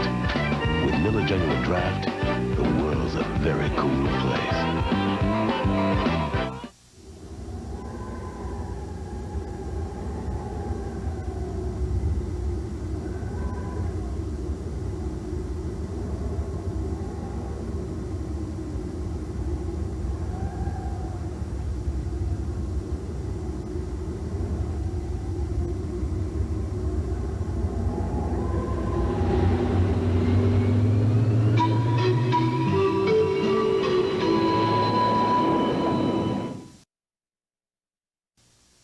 Fox, NFL Sunday is brought to you by the new Dodge, a division of the Chrysler Corporation.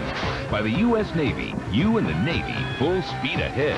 By McDonald's, the official restaurant of the National Football League. And by Enterprise Rent-A-Car. Pick Enterprise. We'll pick you up.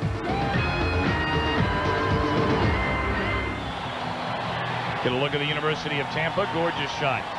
And a 14-6 Buccaneers lead, and Norv Turner most unhappy about that call a moment ago on the touchdown pass to Alvin Harper. Yeah, well, the rule is if you are forced out of bounds in a situation where under normal circumstances you would have come down inbounds, then it is a touchdown. But as we're going to see, I don't see that Darrell Green physically pushes him out of bounds. He's going for the football. Well, Alvin Harper's been thrown out of the game.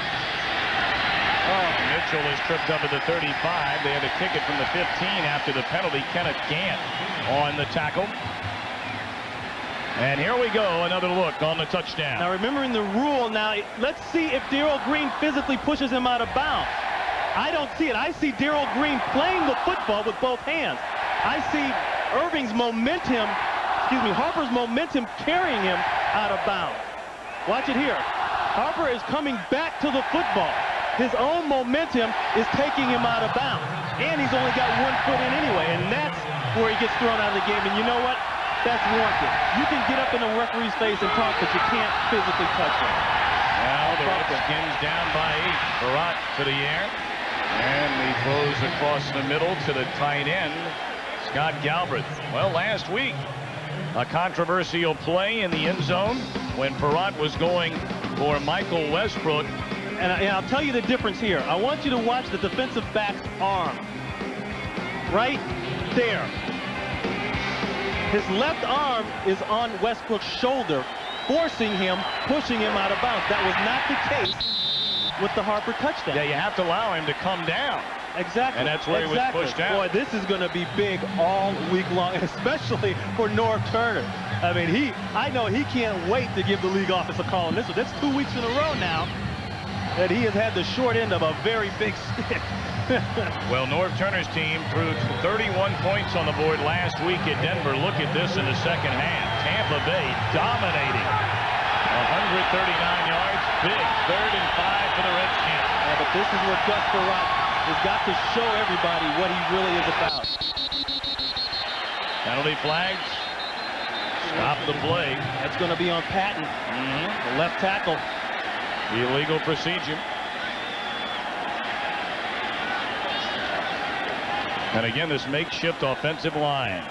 Before the snap, false start on the offense, number 68. 5-yard penalty, repeat, 3rd down.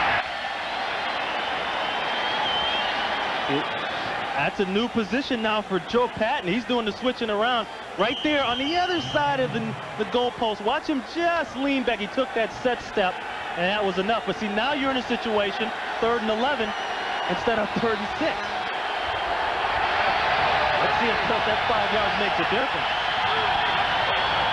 Have to get to the 45. Good protection for Rod. Throws behind Westbrook. Still looked like a catchable ball, and it would have been a first down to midfield. I think you're right. I think the ball was behind and a little high, and it should have been caught too, because I've seen Westbrook make those catches. 3 and out for the Washington offense. When was the last time you saw a 3 and out? There haven't been too many 3 and outs today for the Redskins. Matt Turk to punt for the 3rd time, and Bobby Joe Edmonds stands at his own 20.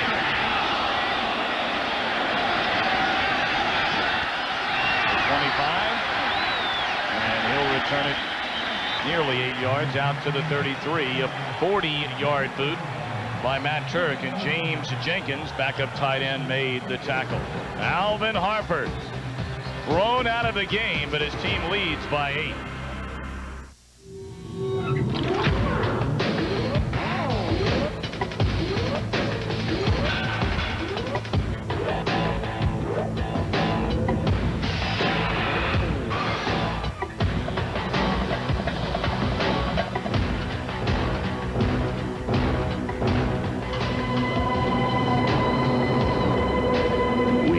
more than denim in every pair of Levi's jeans. Let's have a big hand for the Cooking with Terry and Howie show. Today's recipe: 1 bag of Lay's, pour into bowl, let stand. Here's one I prepared earlier. And for you advanced cooks, I recommend wavy Lay's. Great with guacamole.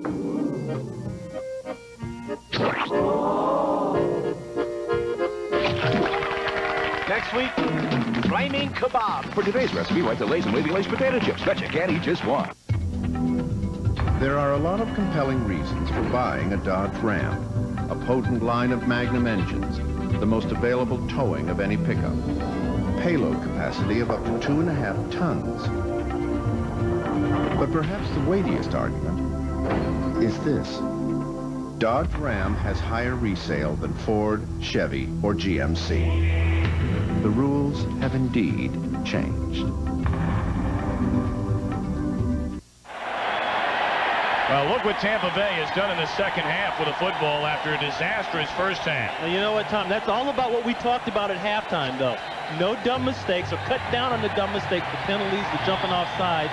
And they're putting the ball in the end zone. They're scoring when they get down in the red area. They've gotten down in the red area before, but they have something dumb happen, and they don't get any points. Well, the Buccaneer crowd has come alive. Blanked in the first half, 14 on 2 possessions here in the second. Under 13 minutes left to go. Delay, red, and not much room to run. Sterling Palmer, the first to meet him. Well, coming up next, it's the second half of our Fox NFL Sunday doubleheader. Most of you will see the Cardinals take on the Dallas Cowboys. Or the Philadelphia Eagles, an interconference battle against the Oakland Raiders. Check local listings for the game and time in your area. When you talk about the little things that get you beat, the miscues, that time, Dilfer and Rhett were not on the same page. Looked like Dilfer didn't know the play was supposed to go where it went.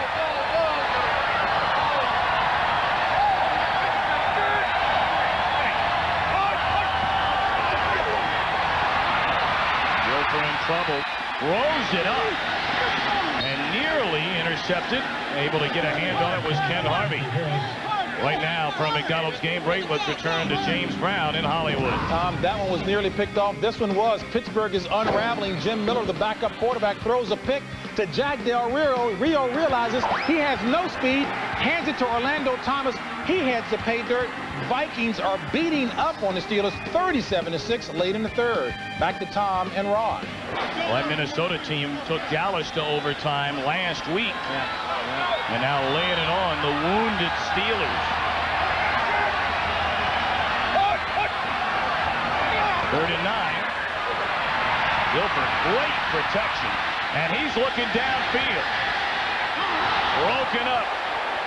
Jackie Harris was down there, and on the coverage, Daryl Morrison. See, that's where Dilfer's got to make a decision, okay? He's got to take off and run that ball. I mean, you're sitting there. He needs 5 yards for the first down. He's got to run it right here. I'm going to show you. You don't see what you want. Take off and run the ball. Instead, he's going to try to force one to Jackie Harris. I think that the game is switching now with Alvin Harper out.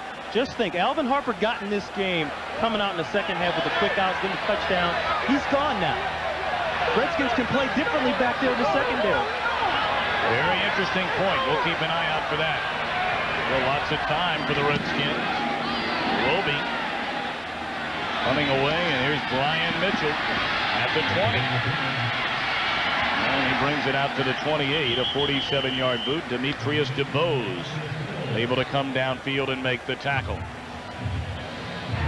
11:48 to go in Tampa, Florida. The Buccaneers in front of the Redskins, 14-6. As a rule, engines develop good torque only when you push hard on the accelerator.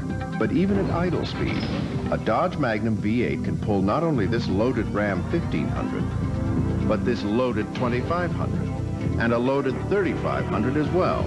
15 tons. That's because every Ram truck has to pull much more than its own weight, even at idle speed. That's our rule. Dodge Ram. The rules have changed. She's 13 years old, and she spends 4 hours every day climbing a wet ladder to do what she does better than most everyone in the world. And if she works hard enough, there will come a day when she'll leave the only home she's ever known and travel half a world away to the Olympic Games in Atlanta.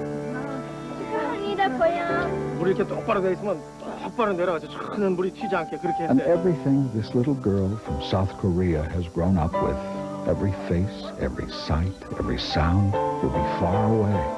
Everything but one thing. Because McDonald's will be in the Olympic Village to help feed the athletes.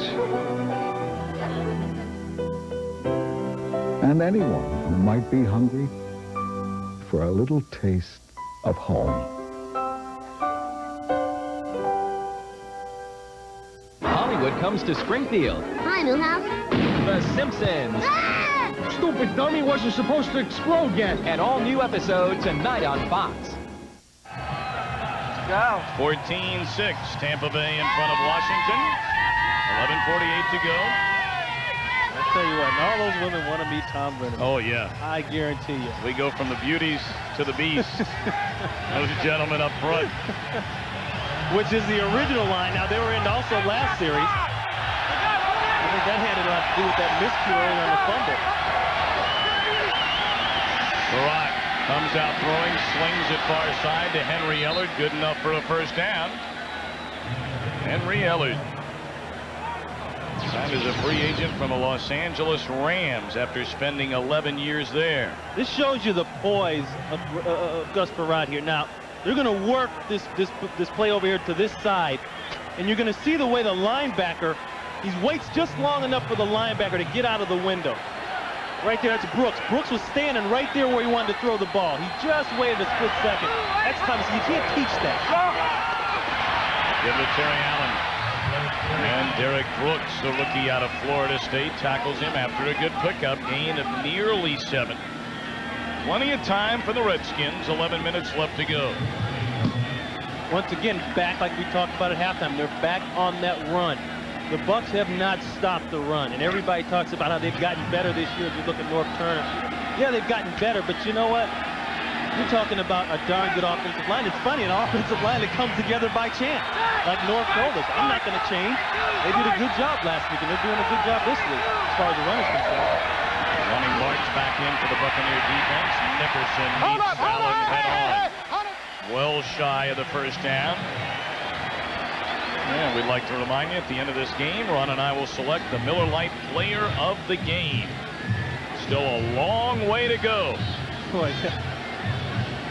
Team Mitchell and Coleman Bell along with receiver Leslie Shepard coming on for the Redskins for what will be a 3rd down and 3 to go. I can't help but go back to this Alvin Harper thing.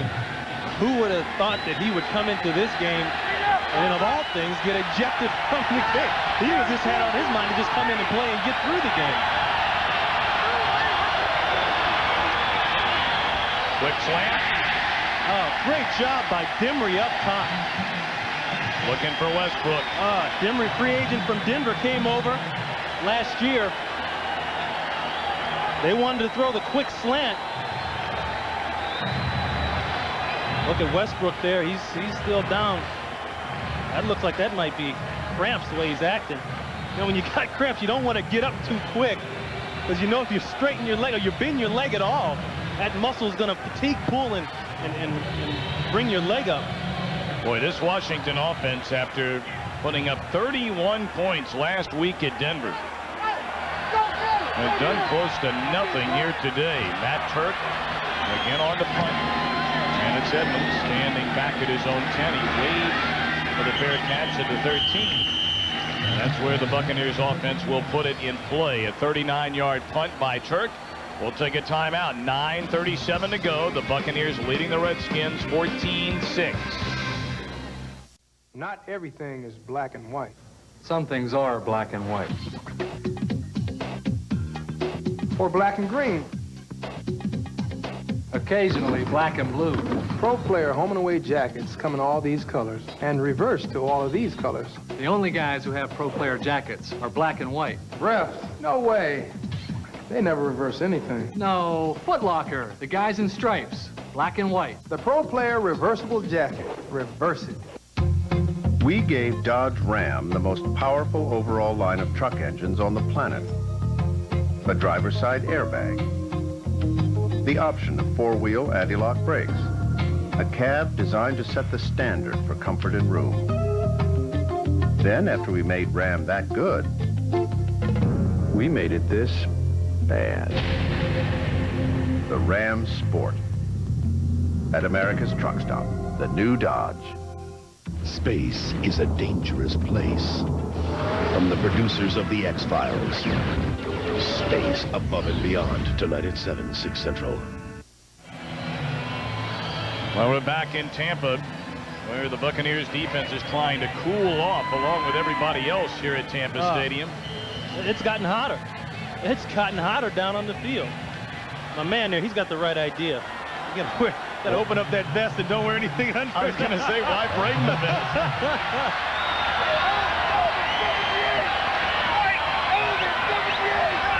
Here we go, back to the audible.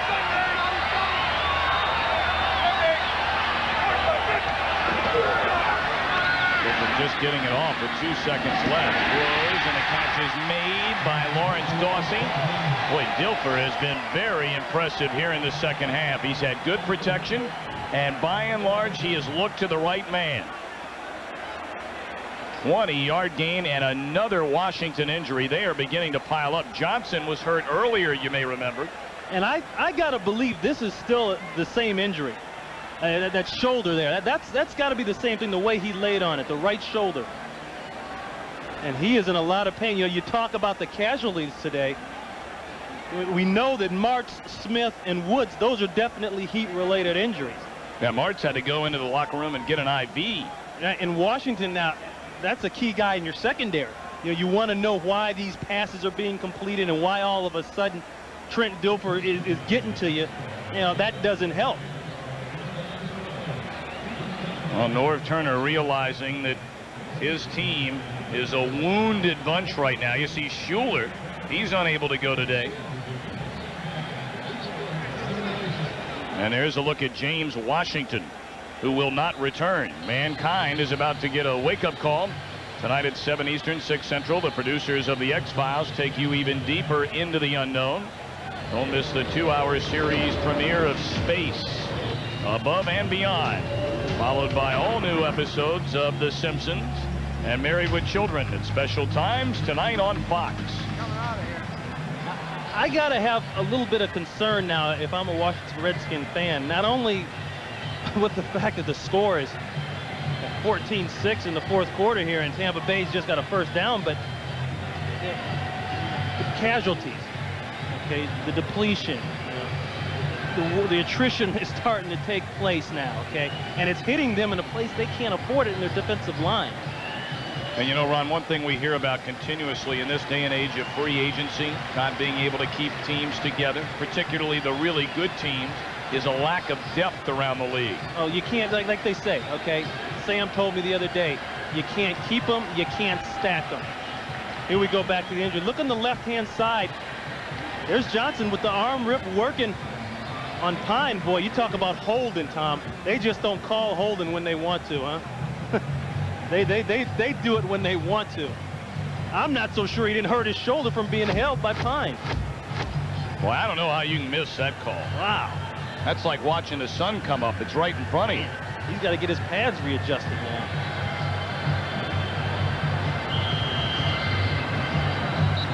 Well, Norv Turner, in his second year at the helm of Washington, 43 years old.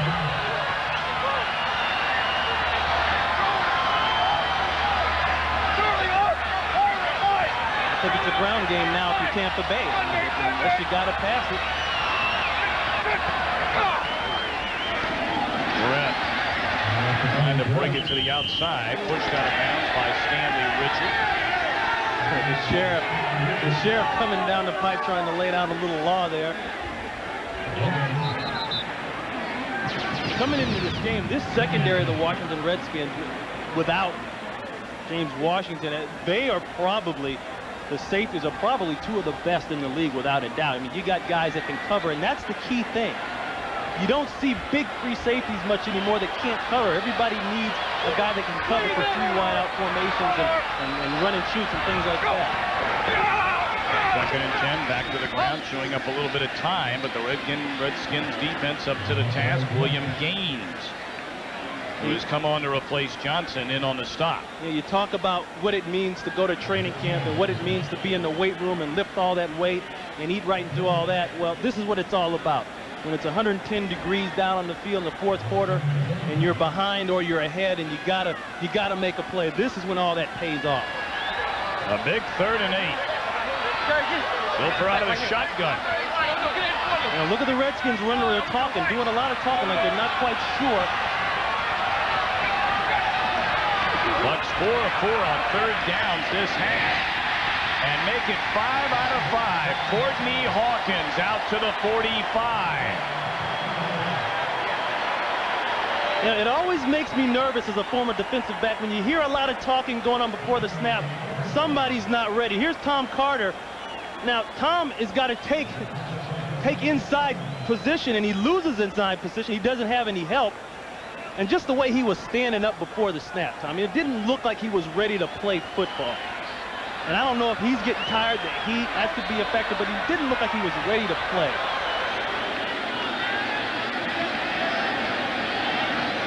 Some conversation going on as the play clock.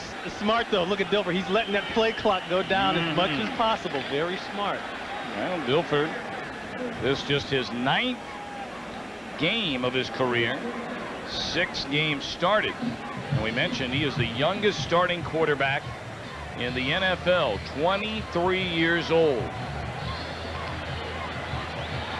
We remind you, coming up next, it's the 2nd half of our Fox NFL Sunday doubleheader. Most of you will see the Arizona Cardinals take on the Dallas Cowboys, or the Philadelphia Eagles against the Oakland Raiders. Check local listings for the game and time in your area. 7:15 to go here in the game.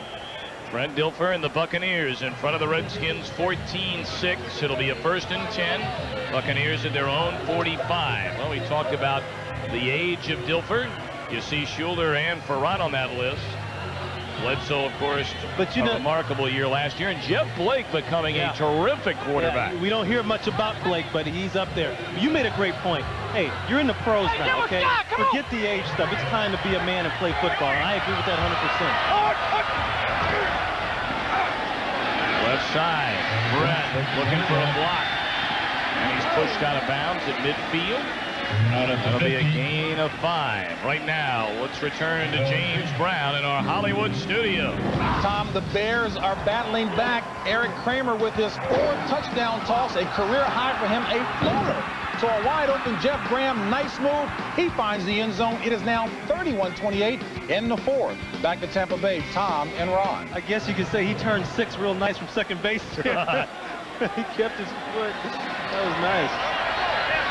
25 carries for Eric Rett, 97 yards. Trying to add to that. No, they handed off for a change to Jerry Ellison. That is only the 2nd carry by Ellison this season, and he is the only man to rush the football for the Buccaneers this season outside of Rett. I think the Washington Redskins defense is tired. Very tired. You look at the way guys get up. You look at how they stand in the huddle. That tells you right there. Now, if you're Ron Lynn, the defensive coordinator for the Redskins, you got to do something. And we mentioned the fact that of the quartet of Tampa Bay runners, only Ellison outside of Rett has gained any yardage. They'll continue to try and wear down the Washington defense. Rett a big gain inside the 40 to the 38. Harvey on the tackle. Well, Ellison that time with a nice block to spring that hole. We're talking a little bit about what they got to do defensively. The Redskins, I think, they got to find some way to get some blitzes going, get somebody in the inside. I mean, they're just running right through the interior of the line. They got to send Patton. They got to send Harvey. They got to get a safety up here. They got to do something now. Let's get it down. 5:20, 5:21. has eclipsed the 100-yard mark. Looking to tack on some more. Stays inbound. Clock continues to roll. Darrell Green on the tackle. You know, I think Darrell Green is coming up and hitting more and more every year. Usually you get corners like that that have been in the league 13 years, they hit less. This guy's hitting more, I think. Well, what an amazing player Darrell Green has been for the Redskins. Playing in his 174th game today. 9th all-time in franchise history. 13 years out of Texas A&I.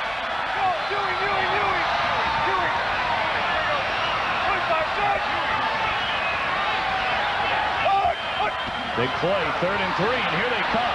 Dilfer just throws it up and has to throw it away. Ken Harvey on the attack, and that's what you talked about, Ron Pitts, trying to make a play. He had to come in there, and they got to pick that up. Ellison's standing in there. He's got to find a way to step up in there and make that block. And it's funny, you talk about the little things and how close. Tampa Bay that time is maybe 10, 15 yards away from a field goal and really putting a damper on this game as far as the Redskins are concerned. But that's a mark of a good football team that can shut a team down when they need to get the ball back. And now they have plenty of time to work with. Roby to kick. And angling for the sideline, unable to do it. Back into the end zone. So Gus Frerotte, who last week rallied his team from a 24-7 deficit, will now take over at the 20-yard line. And, well, these are the kind of situations that will certainly dictate down the road whether Gus Frerotte stays as the Washington starter or whether he gives the job back to Heath Schuler upon his healthy return. Yeah, it is almost a picture-perfect scenario, isn't it? Coming down here the last 4 minutes of the game, you're behind. But like I say, Tom, I still got to go with what I said earlier. I think it's a done deal. I think he's shown enough that he is your guy. And hey, let's look at the other side of it. You still got a great quarterback, potentially a great quarterback on the sideline. Yeah, but you're paying that guy to stay a lot to boatload of dough. Oh, it's not my checkbook, you know. Here we go. Frerotte, good protection. And the ball is dropped by Terry Allen.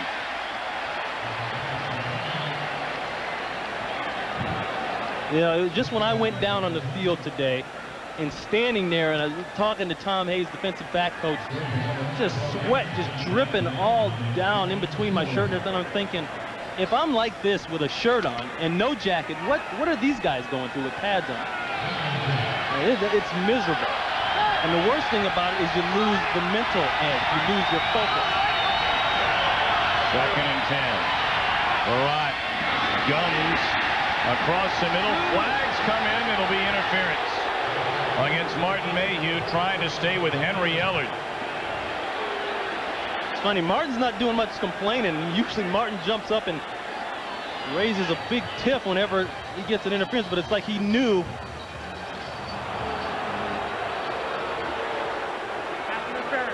Against the defense, number 35.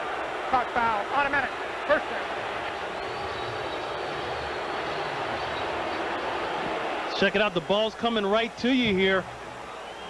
I don't see any contact before that, but he may have had that hand on the back.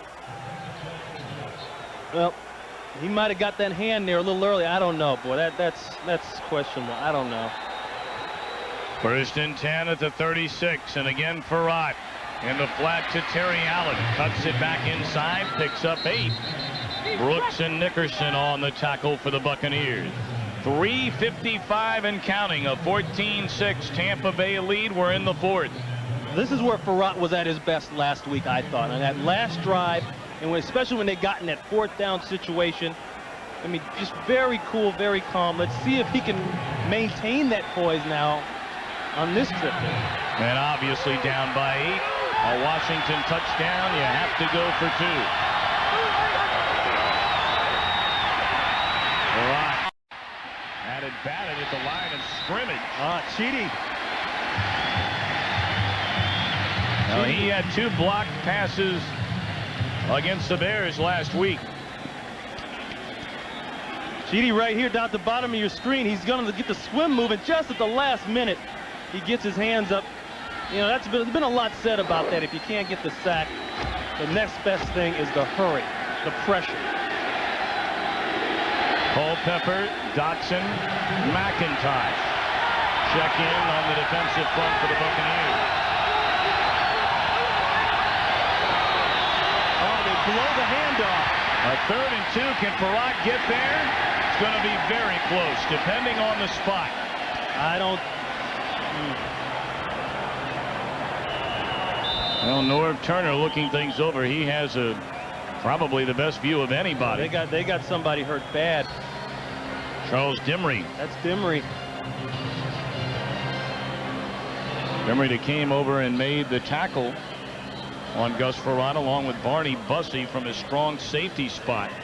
Dimry has played a terrific game here sure today. Has. He's taken away, we've counted 2 slant routes. One from Ellard, one from Westbrook. Westbrook 2 catches for 21 yards. They've definitely taken him out of the big play phase of it. Watch this, they blow the handoff. Gus looks as though he's thinking the handoff's coming the opposite way. Bussey came up and hit Dimry. Watch right here, Bussey 27 is going to come up and miss Farad and hit Dimry right there. Oh. And that's not the, we don't like to see that. That's a shot to the side of the head, the neck. Well, this could be a very serious injury. That replay, I mean, coming full bore, as you pointed out, was Bussey, and it looked to be right in the head, helmet to helmet. But you know, they say all the time that you get hit most by your own people. And that's true, but a lot of that happens when a guy's flying in and doesn't open his eyes. You know, at the last minute, I think it's a natural tendency to shut your eyes. Close your eyes and take the impact of the hit. But they always say, see what you hit. And I got to believe if Bussey has his head up and is looking, see, he's got his head down. That's the key right there. At the last minute, Bussey ducked his head. He couldn't see anything. Well, certainly everyone's thoughts and prayers right now with Charles Dimry. That was an ugly collision.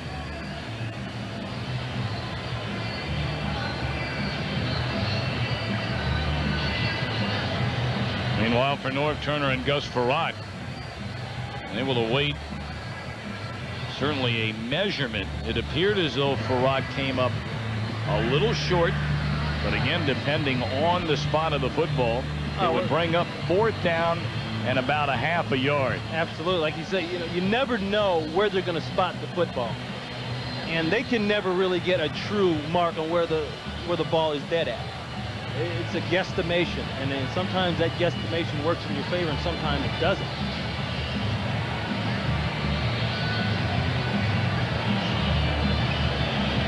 Well, we're still taking a look at Charles Dimry, who we have not seen move of yet after taking that hit, an intentional hit, quite obviously, from his teammate Barney Bussey, who is as concerned, if not more concerned, than anybody else here at Tampa Stadium right now, and they're going to have to bring out a stretcher for Charles Dimry. Watch Bussey's head. 27 coming right. Miller knew what hit him, as you see Fernando Smith grab season, and I think he might. I think after so many years in the pros, the fundamentals of the game start to go away, and you're more obsessed with winning and the numbers and all that. But that's something that you're taught back in Little League football, in Pop Warner football. Keep your head up, and that's one of with the new rules. That's what one of the things the new rules are trying to do. They're trying to get guys to hit what they see, keep their heads up. And right there, if Bussey is executing and following the new rule about keeping your head up at all times, that play doesn't happen. Dimry may be walking around right now. Well, you saw him lift the backboard off of the stretcher, and they'll try and get Dimry onto that, lift him up, and put him onto the stretcher very slowly and carefully.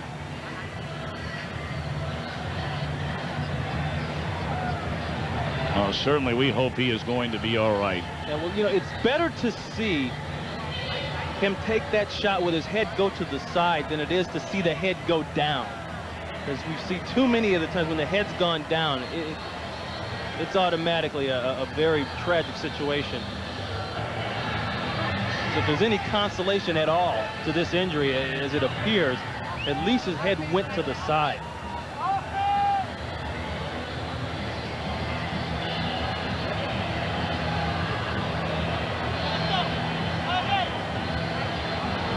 And they're being very careful, if you notice, of not letting him move and not moving him at all. Even if he can move, they're not letting him move.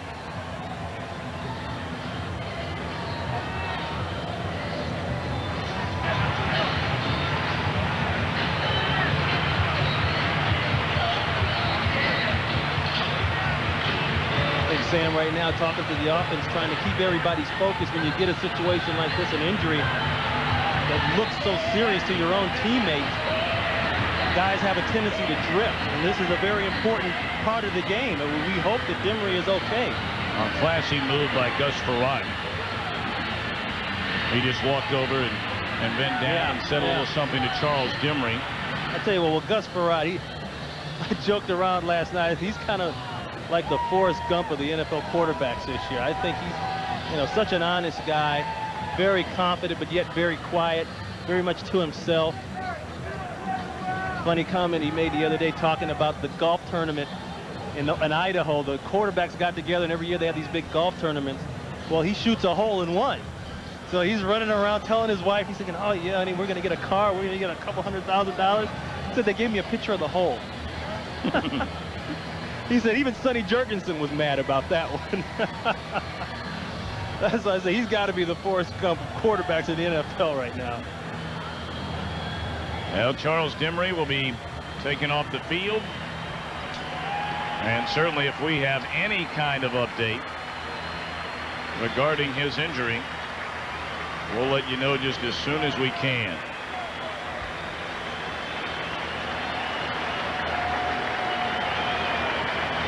And again, our thoughts and prayers are with him.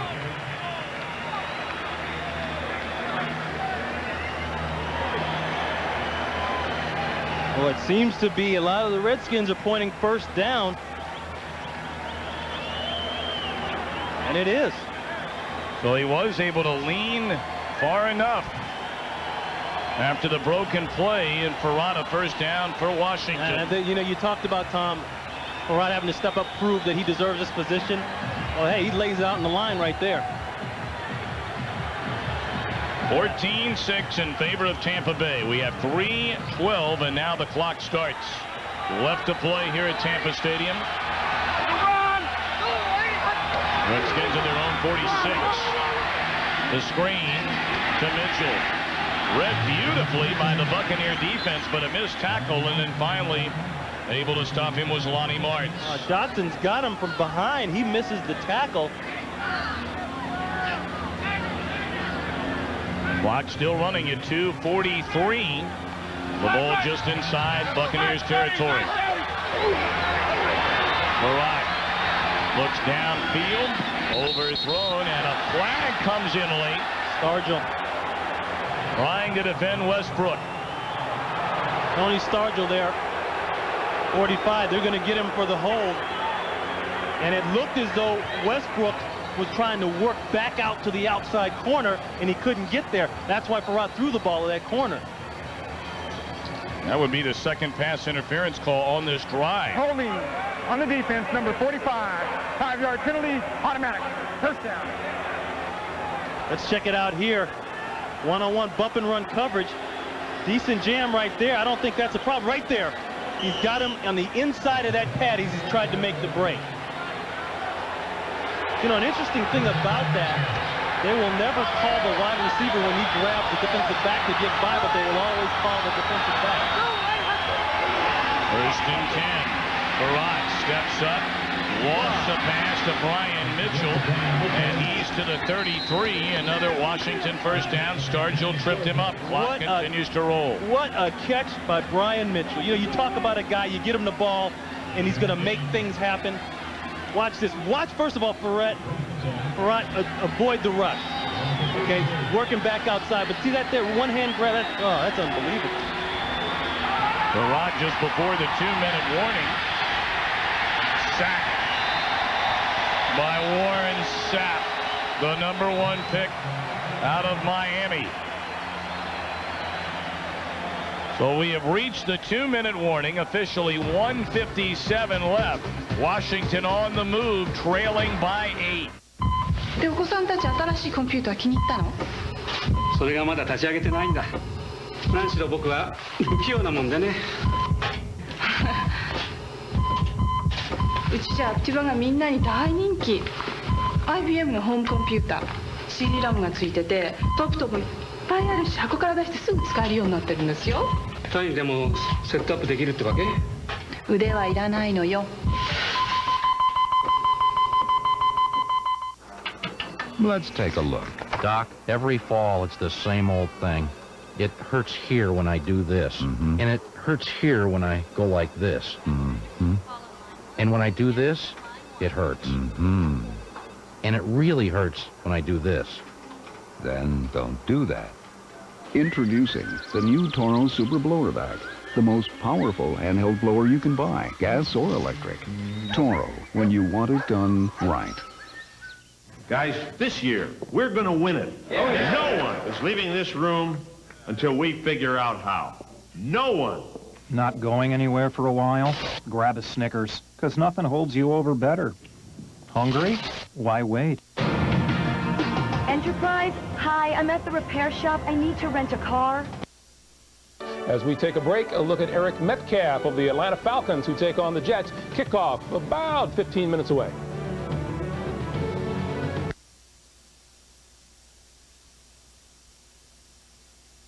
Washington marching down the field thanks to a pair of pass interference calls. They converted another 3rd down on a broken play. So while it's been ugly, it's been effective. And Washington trying to go for the tie, trailing by 8. They would need a touchdown and obviously a 2-point conversion. Bob Brenham and Ron Pitts.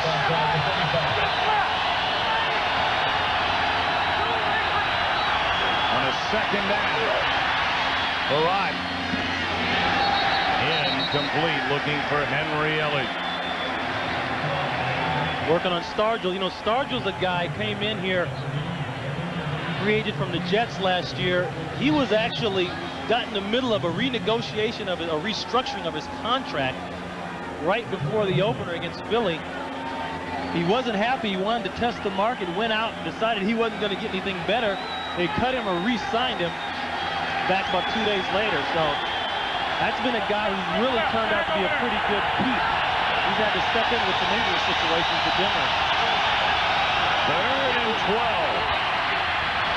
Farrat, far side, got his man. Henry Ellard after the drop a moment ago, and they cash in on a 3rd and 12. 1st down at the Buccaneer 21, 135 and counting. They come back and run the same play. It's the same deep out. Stargell has got to tighten it up. Yeah, you're getting down near the red area. He's just going to come down, get past the marker, and stop. I mean, look at the cushion that Stargell has. I mean, what is he? Is he playing a prevent defense? Well, I tell you what, as a former corner, I'm going to get all over him for that one. He's got to tighten it down. Now Washington spending a timeout. We brought up earlier that 86 of the 91 receptions made by Ellard have given him a new set of downs. You give Ellard that and he will take it all day long. He's the master at the deep comeback. That's what they ran in LA when Norv Turner was there as the wide receivers coach. That's what they ran. 2 timeouts remaining for each team. Farrat has hit on 18 of 33, 202 yards. He's had 4 passes dropped. He's been sacked 3 times for 15 yards. Has not thrown a touchdown nor an interception. And we talked about how good Tampa Bay is in the red area and their defense and how they've not allowed touchdowns and very few field goals. Well, this is where they got to earn their money.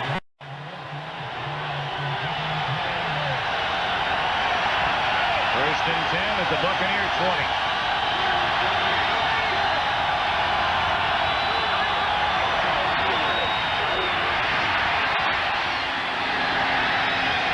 2nd and 10. The ball tipped as Farrat turned it loose. Boy, Sam Weiss should thank the defensive line for tip balls because Coleman Bell is wide open. You can't get to the quarterback. If you know you're not going to get there, then get your hands up and get the tip. Right there inside, that's where it came from. And look at Coleman Bell, 87. It's Chidi Ahanotu who's come on. The heat is not affecting Chidi Ahanotu one bit. 11th play of the drive. 2nd and 10 at the 20. Redskins trail by 8. And the flag comes down on the near side. It may have taken too much time. Or perhaps someone jumped early. Now, there was time on the clock. Before the snap, false start on the offense, number 85. 5-yard penalty, repeat, 2nd down. Eller, a receiver. Boy, you know, these are the things you just hate to look at on film. When you go back and look at Norbert, he's got that look on his face. He's like, what is going on? Of all guys, you can count on 2 fingers how many times you see a receiver false start. Especially when it's been in the league for 13 years. Well, Eller's had a tough day. He's dropped a couple of passes, now an offside. Look for the blitz. He's gone back. Farrat. Under throws. Coleman Bell, and again Farrat taken to the deck. Curry applying pressure along with Culpepper.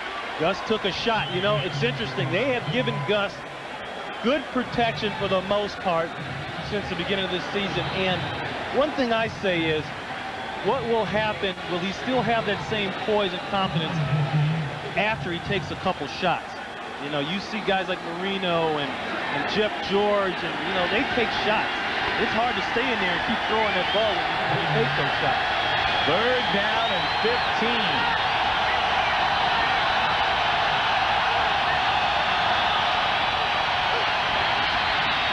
Farrat has a man caught inside the 5. Henry Ellert.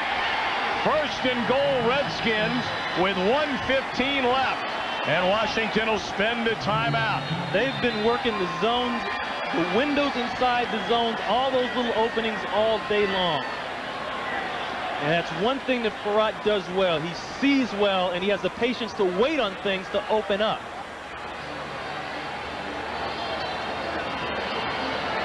Ellert's just going to come down inside, and he's just going to look for the opening. There's a linebacker to the right of him, and all Farrat does is wait for him to get out of there. Look at the height. Look at the jump he gets inside there. See, Lonnie Martz was in the way. Lonnie Martz was in that hole. And as soon as Lonnie Martz moved out, 51, the window opened up and he makes the throw. But Ron, I got to ask you, you pointed it out a moment ago with Stargell, now Mayhew on the other side. A 3rd down and 15, you know they have to get to the stick. How do you drop that far back in defensive coverage? I mean, Eller just ran to the spot of the mark and just turned around. Well, actually, they had it defended because if the linebacker stays in that zone, in his zone, they're going to defend it. Because Farrat has to throw over him. He's in the throwing lane, in other words. But all he has to do is move out. And you haven't seen any kind of secondary blitzing from Tampa Bay yet. This might be a good time for it. 14th play of the drive. Oh, an early start. It looked like Ed Simmons, the right tackle. False start. Offense, number 76. 5-yard penalty. Repeat, 1st down. I go back to the heat on that one. You know, Simmons, he's been in the game all day today. He's a 9-year vet. When it gets hot and it gets late in the game, your mind wanders. It's hard to stay focused. You think you hear 2 in the huddle, and it was actually on 3. Well, now you back them up 5 rather than 1st and goal from the 5. 1st and goal from the 10. Let's see if that hurts Washington with 1:12 left. Farrat caught by Mitchell. Still on his feet. And now he breaks away, but they're whistling the play dead at the 5. And the clock continuing to run at 57-56. Yeah, Culpepper, once again, Farrat took another shot. You know, Norm talked about how he only took one shot, and he's upset about something. He's got to get the play off. Second and goal. I think he was trying to get Norm Turner out of his ear from that coach-to-quarterback communication device. Well, they burned a lot of time here. Barat caught at the 2. 25 seconds left. Again, it's Mitchell.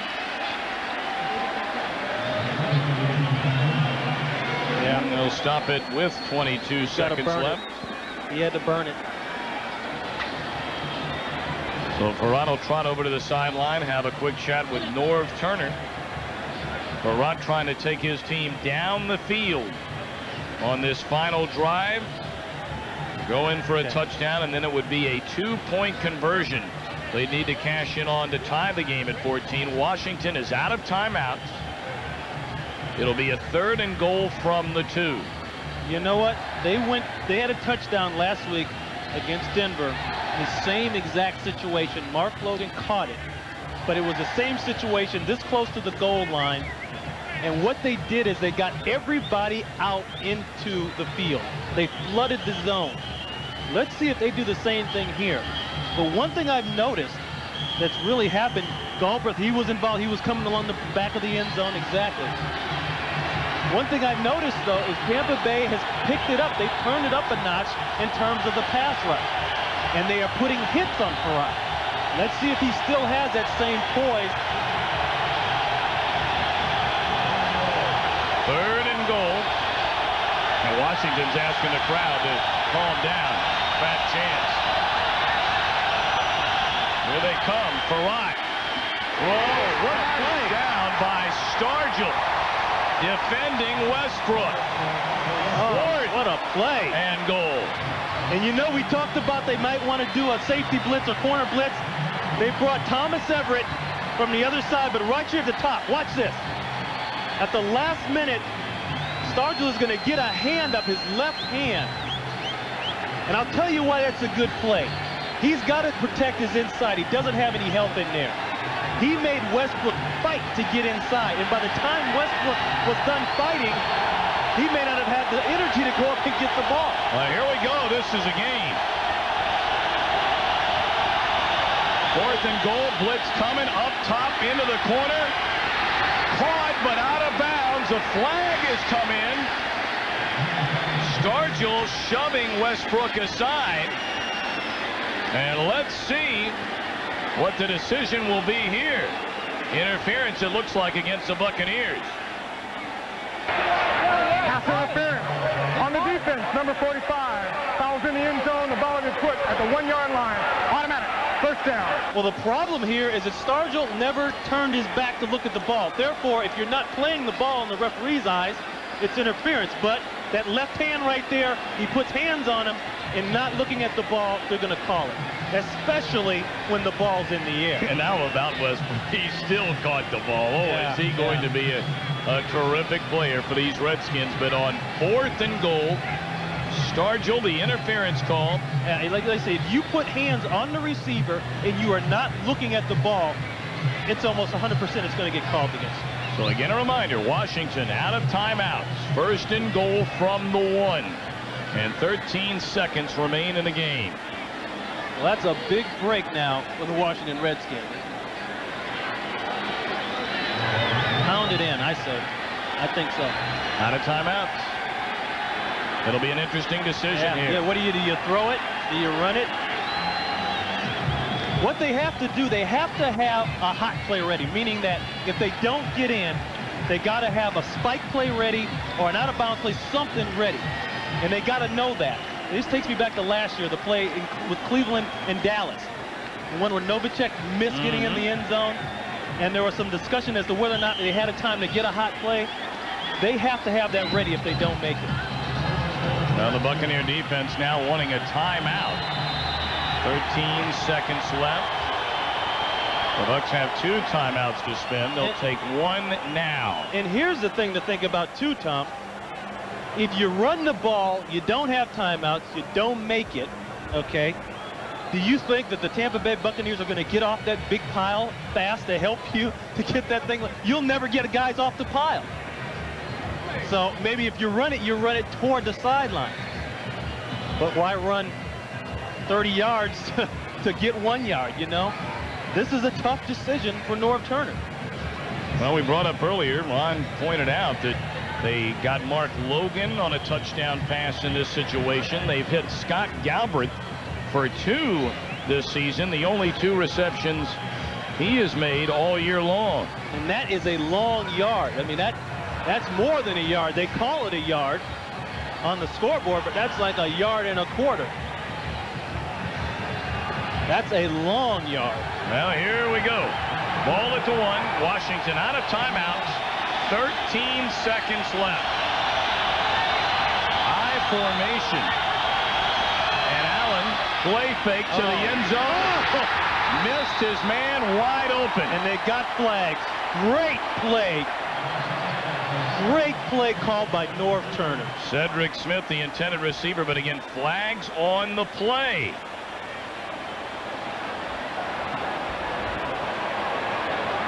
Tampa Bay might have been lined up in the neutral zone. That would move it to the half-yard line. There are 2 fouls on the play. Personal foul, 15-yard face mask on the defense, number 35. And a roughing the passer on number 93. First down.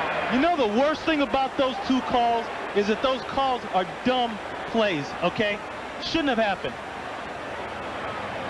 Well, we're going to get a look at the roughing the passer from here, but right there, Martin Mayhew grabs the face mask. And then Demetrius DeBose. And then DeBose takes a late hit. Coleman Bell. And Mayhew was beat inside. He had to grab something. 9 seconds left. The same dilemma, but you've already shown your hand. Play fake. Barak to the back of the end zone. Intercepted by Martin Mayhew.